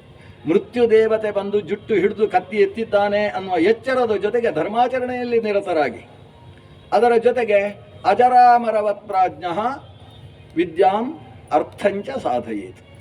ನನಗೆ ಅಜರ ಮುಪ್ಪೇ ಬರಲಿಲ್ಲ ಅಂತ ಒಂದು ಮನಸ್ಸಿನಲ್ಲಿ ಇಟ್ಟುಕೊಂಡು ವಿದ್ಯೆ, ಹೊಸ ಹೊಸ ವಿದ್ಯೆಯನ್ನು ಅಧ್ಯಯನ ಮಾಡಬೇಕು. ಅದು 82 ವರ್ಷ ಆದರೂ ತೊಂದರೆ ಇಲ್ಲ. ಈಗ ಕಂಠಪಾಠ ಮಾಡ್ತೇನೆ ಭಾಗವತವನ್ನು ಅಂತೇಳಿ ಕೂತ್ಕೊಳ್ಬೇಕು. ಅಮರವತ್ ಪ್ರಾಜ್ಞ ಅರ್ಥಂ ಸಂಪಾದಯೇತು. ನಾನು ಸಾಯುವವ ಅಲ್ಲ ಅನ್ನುವ ಭಾವದಿಂದ ಆತ ದುಡ್ಡು ಸಂಪಾದನೆ ಮಾಡಬೇಕು. ಯಾಕಂದರೆ ನಾನು ಒಂದಲ್ಲ ಒಂದು ದಿವಸ ಸಾಯುವವ ಅಲ್ಲ ಅಂದರೆ ಅವ 5 ಪೈಸೆಗೂ ಸಂಪಾದನೆ ಮಾಡುವುದಿಲ್ಲ. ಆದರೆ ಸಂಪಾದನೆಯ ವಿಷಯದಲ್ಲಿ ಅಮರತ್ವ ಪ್ರಜ್ಞೆ, ವಿದ್ಯಾ ಸಂಪಾದನೆಯ ವಿಷಯದಲ್ಲಿ ಅಜರತ್ವ ಪ್ರಜ್ಞೆ, ಧರ್ಮ ಸಂಪಾದನೆಯ ವಿಷಯದಲ್ಲಿ ಈ ಕ್ಷಣದಲ್ಲೂ ನಾನು ಸಾಯಬಹುದು ಅನ್ನೋ ಎಚ್ಚರ. ಶ್ರೀಮನ್ ಮಧ್ವಾಚಾರ್ಯರು ಈ ವಿಷಯವನ್ನು ಕೃಷ್ಣಾಮೃತ ಮಹಾರ್ಣವದಲ್ಲಿ ಹೇಳ್ತಾರೆ. ಪ್ರಮಾಣಂ ನೈವ ಜೀವಾನಾಂ ಉತ್ತರಕ್ಷಣ ಜೀವನೇ. ಮುಂದಿನ ಕ್ಷಣದಲ್ಲಿ ನಾನು ಬದುಕಿ ಇರ್ತೇನೆ ಅನ್ನುವುದಕ್ಕೆ 100ಕ್ಕೆ 100 ತೀರ್ಮಾನ ಮಾಡುವುದಕ್ಕೆ ಒಂದೂ ಪ್ರಮಾಣ ಇಲ್ಲ. ಆದ್ದರಿಂದ ಅಂತ್ಯ ಕ್ಷಣದಲ್ಲಿ ನೀನು ಏನು ಮಾಡಬೇಕು ಅಂತ ಬಯಸಬಲ್ಲೆಯೋ ಅದನ್ನು ಯೋಚನೆ ಮಾಡಿ ಎಲ್ಲ ಕ್ಷಣದಲ್ಲೂ ಮಾಡ್ತಾ ಇರು. ಎಲ್ಲ ಕ್ಷಣ, ಯಾವ ಕ್ಷಣವೂ ಕೂಡ ಅಂತ್ಯಕಾಲ ಅಲ್ಲ ಅಂತ ಹೇಳಲಿಕ್ಕೆ ಬರುವುದಿಲ್ಲ ಅನ್ನುವ ಎಚ್ಚರವನ್ನು ಮಧ್ವಾಚಾರ್ಯರು ಕೊಡ್ತಾರೆ. ಧರ್ಮರಾಜ ಒಬ್ಬ ಬ್ರಾಹ್ಮಣನಿಗೆ ಉಪನಯನಕ್ಕೆ ದುಡ್ಡು ಕೊಡಬೇಕಿತ್ತು. ಅವತ್ತು ಮಂಗಳವಾರ ಇತ್ತು. ನಾಳೆ ಬಾ ಅಂತ ಹೇಳಿದ್ರು. ನಾಳೆ ದಿವಸ ಬಾ ಅಂತ. ಭೀಮಸೇನ ದೇವರು ಊರಲ್ಲೆಲ್ಲ ಡಂಗುರ ಸಾರಿಸಿದ್ರಂತೆ. ಭಾರಿ ದೇವಸ್ಥಾನದ ಜಾತ್ರೆಯಲ್ಲಿ ಹೊಡೆಯುವಂತಹ ನಗಾರಿಗಳನ್ನೆಲ್ಲ ಹೊಡಿಸಿದ್ರು. ಜನರಿಗೆಲ್ಲ ಆಶ್ಚರ್ಯ, ಏನು ಅಂತ ಸಂಭ್ರಮದ ವಿಷಯ. ಹಾಗಾದರೆ ಬಹುಶಃ ಭೀಮಸೇನ ದೇವರಿಗೆ ಒಂದು 2ನೇ ಮಗು ಆಯಿತು ಅಂತ ಅನಿಸುತ್ತೆ ಅಂತ ಎಲ್ರಿಗೂ ಖುಷಿ. ಹಾಗೆ ಅಂದ್ಕೊಂಡು ಎಲ್ಲ ಸೇರಿದ್ರಂತೆ, ಏನು ವಿಷಯ ಅಂತ. ಅದಕ್ಕೆ ಭೀಮಸೇನ ದೇವನ ಹೇಳಿದ್ದು, ನನಗೊಂದು ಭಾರಿ ಸಂತೋಷದ ವಿಷಯ ಏನಂದರೆ ಧರ್ಮರಾಜನಿಗೆ ನಾಳೆ ಬೆಳಗ್ಗೆಯ ತನಕ ಬದುಕ್ತೇನೆ ಅಂತ ಒಂದು ನಿಶ್ಚಯ ಇದೆ ಅಲ್ವಾ, ಅದು ಭಾರಿ ಸಂತೋಷದ ವಿಷಯ. ನಾಳೆ ಕೊಡ್ತೇನೆ ಅಂತ ಧರ್ಮರಾಜ ಹೇಳಿದ ಅಲ್ವಾ. ಭೀಮಸೇನ ಕೇಳಿದ, ನಾಳೆಯ ತನಕ ನಮ್ಮ ಜೀವನ ಇದೆ ಅನ್ನುವುದಕ್ಕೆ ಏನು ನಿಶ್ಚಯ ಇದೆ? ಅಥವಾ ನಮ್ಮ ಮನಸ್ಸು ಇವತ್ತಿದ್ದ ಹಾಗೆ ನಾಳೆ ಇರ್ತದೆ ಅನ್ನುವುದಕ್ಕಾದರೂ ಏನು ನಿರ್ಧಾರ ಇದೆ? ಇಂದಿನ ದಿನ ಸುದಿನ, ನಾಳೆಗೆ ಅದು ಕಠಿಣ ಅನ್ನುವ ಎಚ್ಚರದಲ್ಲಿಟ್ಟುಕೊಂಡು ಧರ್ಮಾಚರಣೆಯನ್ನು ನಡೆಸಬೇಕು ಅನ್ನುವ ತಾತ್ಪರ್ಯವನ್ನಿಟ್ಟುಕೊಂಡು ಪಂಚಾದ್ಭುತ ಗೃಹ ಅಂದರೆ ಈ ಶರೀರ. ಹೊರಗಿನಿಂದ ಇಂತಹ ಅದ್ಭುತಗಳು ಮಾತ್ರ ಅಲ್ಲ, ಒಳಗಿನ ಅದ್ಭುತಗಳನ್ನಿಟ್ಟುಕೊಂಡು ಹೇಳಿದ್ವಿ. 25ರ ಅದ್ಭುತ ಗೃಹ ಇದು. 25 ಯಾವುದು? ನಾವು ಮೊನ್ನೆ ನೋಡಿದಂತಹ 25 ತತ್ವಗಳು. ಅದರಲ್ಲಿ 24 ತತ್ವ ಅಂದರೆ 10 10 4. 10 ಅಂದರೆ 10 ಇಂದ್ರಿಯಗಳು, ಮತ್ತೆ 10 ಅಂದರೆ ಪಂಚಭೂತ ಮತ್ತು ಪಂಚ ತನ್ಮಾತ್ರೆಗಳು, ಮತ್ತೆ 4 ಅಂತೇಳಿದರೆ ಮನಸ್ಸು, ಬುದ್ಧಿ, ಅಹಂಕಾರ ಮತ್ತು ಚಿತ್ತ ಅಂತ ಹೇಳುವ 4. ಅಥವಾ ಬಹಳ ಸುಲಭವಾಗಿ ಹೇಳುವುದಾದರೆ ಅಹಂಕಾರ ತತ್ವ, ಮಹತ್ತತ್ವ, ಮನಸ್ತತ್ವ, ಬುದ್ಧಿ ತತ್ವ ಅಂತ ಹೇಳುವ 4 ಇದನ್ನು. ಆದರೆ ಇಲ್ಲಿ ಹೇಳ್ತಕ್ಕಂಥದ್ದು ಮನಸ್ಸು, ಬುದ್ಧಿ, ಅಹಂಕಾರ, ಚಿತ್ತ. ಇದೇನು? ಇದು ಮನಸ್ಸಿನ 4 ಪ್ರಭೇದಗಳು, ಅಂತಃಕರಣದ 4 ಪ್ರಭೇದ. ನಮಗೆ ಅದು ಪರ್ಯಾಯ ಪದ ಇದ್ದ ಹಾಗಿದೆ. ಮನಸ್ಸು, ಬುದ್ಧಿ, ಅಹಂಕಾರ, ಚಿತ್ತ. ಮನಸ್ಸು ಅಂದ್ರೇನು, ಚಿತ್ತ ಅಂದ್ರೇನು ಒಂದೇ ಅಂತ ನಾವು ಅಂದುಕೊಳ್ತೇವೆ. ಆದರೆ ಅದರ ಕಾರ್ಯವೈಖರಿ ಬೇರೆ ಇರುವುದರಿಂದ ಅದಕ್ಕೆ ಬೇರೆ ಹೆಸರು. ಮನಸ್ಸಿನ ಕೆಲಸ ಏನು ಅಂತ ಹೇಳಿದರೆ ಸಂಶಯ ಮಾಡುವುದು ಮನಸ್ಸಿನ ಕೆಲಸ. ಸಂಶಯಂ ಕುರುತೆ ಮನಃ. ಬುದ್ಧಿಯ ಕೆಲಸ ಬುದ್ಧಿರಧ್ಯವಸಾನಾಯ, ತೀರ್ಮಾನವನ್ನು ಕೈಗೊಳ್ಳುವಂಥದ್ದು ಬುದ್ಧಿಯ ಕೆಲಸ. ಅಹಂಕಾರದ ಕೆಲಸ ಪ್ರತಿಯೊಂದು ಕೆಲಸದಲ್ಲೂ ನಾನು ಅನ್ನುವ ಪ್ರಜ್ಞೆಯನ್ನು ಅಂಟಿಸುವಂಥದ್ದು ಅಹಂಕಾರದ ಕೆಲಸ. 4ನೇದ್ದು ಚಿತ್ತ. ಚಿತ್ತಮು ಸ್ಮರಣ ಕಾರಣಂ. ಇವತ್ತು ನಾವು ಕೇಳಿ ತಿಳಿದದ್ದನ್ನು ಅಥವಾ ನೋಡಿ ಅರಿತದ್ದನ್ನು ನಾಳೆ ನೆನಪಿಸಿಕೊಳ್ಳುವುದಕ್ಕೆ ಕಾರಣ ನಮ್ಮ ಚಿತ್ತಶಕ್ತಿ. ಹೀಗೆ ಮನಸ್ಸು ಮಾಡುವ ವಿಭಿನ್ನ ಕಾರ್ಯಗಳ ಕಾರಣದಿಂದ ಮನಸ್ಸಿನಲ್ಲಿ 4 ಪ್ರಭೇದಗಳನ್ನು ಹೇಳಿದ್ದು. ಇನ್ನು 5ನೇದ್ದು ಚೇತನ ಅಂತ ಒಂದಿದೆ. ಹೇಗೆ ಬಾಹ್ಯಕರಣಗಳು 5 ಬಗೆಯೋ, ಅಂತರಿಂದ್ರಿಯವೂ ಕೂಡ 5 ಬಗೆಯಾಗಿದೆ. ಮನಸ್ಸು, ಬುದ್ಧಿ, ಅಹಂಕಾರ, ಚಿತ್ತ, ಚೇತನ ಅಂತ ಹೇಳಿ. ಚೇತನ ಅನ್ನುವುದರ ಕೆಲಸ ಏನು? ಅದು ಮುಂದೆ ಆಗುವುದನ್ನು ತಿಳಿಸ್ತದೆ. ನಾವು ಸಿಕ್ಸ್ತ್ ಸೆನ್ಸ್ ಅಂತೇವಲ್ಲ, ಅಂತಹ ಒಂದು ಸೆನ್ಸ್ ಜ್ಯೋತಿಷ್ಕರಿಗೆ ಅದು ಇಲ್ಲದೆ ಹೋದರೆ ಅವರು ಜ್ಯೋತಿಷ್ಯ ಓದುವುದಕ್ಕೆ ಹೋಗಬಾರ್ದು. ಜ್ಯೋತಿಷ್ಯದ ಅಧ್ಯಯನದ ಹಿನ್ನೆಲೆಯಲ್ಲಿ ಅವನಿಗೆ ಚೇತನಾಶಕ್ತಿ ಬಲವಾಗಿರಬೇಕಾಗ್ತದೆ. ಅದು ಮನಸ್ಸಿನ ಕೊನೆಯ ಒಂದು ಪ್ರಭೇದ. ಹೀಗೆ ಮನಸ್ಸಿನಲ್ಲಿ ಪಂಚ ಪ್ರಭೇದಗಳಿದ್ದಾವೆ. ಅದರಲ್ಲಿ 4 ಈ ಕೊನೆಯದ್ದು ಚೇತನ ಅನ್ನುವ ಶಕ್ತಿ ಆತ್ಮನ ಜೊತೆಗೆ ಸೇರಿಕೊಳ್ತದೆ. ಹಾಗಾಗಿ 4 ಸೇರಿ ಒಟ್ಟು 24 ತತ್ವಗಳು ಅಂತ ಕರಿತೇವೆ. ಈ 24 ಸೇರಿದ್ರೇನೆ ಶರೀರ ಆಗೋದು. ಪಂಚಭೂತಗಳಿರಬೇಕು. ಅದರ ಜೊತೆಗೆ ಅಲ್ಲಿ ಪಂಚಭೂತಗಳ ಒಳಗೇ ಸೇರಿರುವ ಪಂಚತನ್ಮಾತ್ರೆ, ಶಬ್ದ ಸ್ಪರ್ಶ ರೂಪ ರಸಗಂಧಗಳಿರಬೇಕು. ಇದರ ಜೊತೆಗೆ ಅಲ್ಲಿ ಪಂಚ ಇಂದ್ರಿಯಗಳು, ಕರ್ಮೇಂದ್ರಿಯಗಳು 5, ಜ್ಞಾನೇಂದ್ರಿಯಗಳು 5. ಅದಿದ್ದರೆ ಶರೀರ ಆಗುದು 20 ಮಾತ್ರ ಅಲ್ಲ, ಮನಸ್ಸಿರಬೇಕು. ಇಲ್ಲಿ ಹೋದರೆ ಆ ಇಂದ್ರಿಯದಿಂದ ಏನು ಕೆಲಸ ಆಗ್ತದೆ? ಮನಸ್ಸು, ಬುದ್ಧಿ, ಅಹಂಕಾರ, ಚಿತ್ತ ಒಳಗಿರಬೇಕು. ಹಾಗಾಗಿ ಈ 24 ಸೇರಿ ಶರೀರ ಆಯಿತು. 24 ಮಾತ್ರ ಇದ್ದರೆ ಅದು ಶರೀರ ಆಗುವುದಿಲ್ಲ, ಅದರಲ್ಲಿ ಆತ್ಮ ಸೇರಿಕೊಳ್ಳಬೇಕು. ಈ ಆತ್ಮ ಅನ್ನೋದು 25ನೇ ಎತ್ತು. ಈ 25 ಸೇರಿದರೆ ಅದೊಂದು ಅದ್ಭುತವಾದ ಗ್ರಹ. ಅದ್ಭುತ ಯಾಕಂದರೆ ಉಳಿದ ಯಾವ ಪ್ರಾಣಿಗೂ ಇಲ್ಲದೆ ಇರುವ ಸೌಕರ್ಯಗಳು ಈ ಶರೀರದಲ್ಲಿ ಇದ್ದಾವೆ. ಉಳಿದ ಪ್ರಾಣಿಗಳ ಶರೀರದಲ್ಲಿ ಏನು ವೈಲಕ್ಷಣ್ಯ ಅಂತ ನಾವೇ ಗಮನಿಸ್ಬೋದು. ಆ ಪ್ರಾಣಿಗಳೆಲ್ಲ ಬಯಸ್ತಾವೆ ಅಂತ, ನಾನೊಂದು ಮನುಷ್ಯನಾಗಿ ಹುಟ್ಟಬೇಕು ಅಂತ. ಮನುಷ್ಯ ಮಾತ್ರ ನಾನು ಈ ಶರೀರ ನನಗೆ ಪ್ರಯೋಜನ ಇಲ್ಲ, ಬೇರೆ ಯಾವುದಾದ್ರೂ ಶರೀರ ಸರ್ಪದ ಹಾಗೆ ತೆವಳಿಕೊಂಡು ಹೋಗುವುದು ಎಷ್ಟು ಚಂದ ಇರ್ತದೆ ಅಂತ ಇವ ಅನ್ಕೊಳ್ಳೋದು. ಅದಕ್ಕೇನು ಕಾಲೇ ಬೇಕಾಗಿಲ್ಲ, ಅದಕ್ಕೆ ಯಾವತ್ತೂ ಮಣ್ಣಿನ ನೋವು ಬರುವುದೇ ಇಲ್ಲ, ಸರ್ಪ ಆಗುವುದು ಒಳ್ಳೆಯದಲ್ಲ ಅಂತ ಇವರಿಗೆ ಅನಿಸುವುದು. ಯಾಕಂದರೆ ಇವನ ಶರೀರದಲ್ಲಿ ಯಾವುದೋ ಒಂದು ನೋವು ಕಾಣಿಸಿದ ಕೂಡಲೇ ಆ ನೋವಿದ್ದ ಶರೀರ ಇಲ್ಲದೇ ಇರುವ ಪ್ರಾಣಿ ಆದರೆ ಎಷ್ಟು ಚಂದ ಅಂತ ಇವ ಅಂದುಕೊಳ್ತಾನಂತೆ.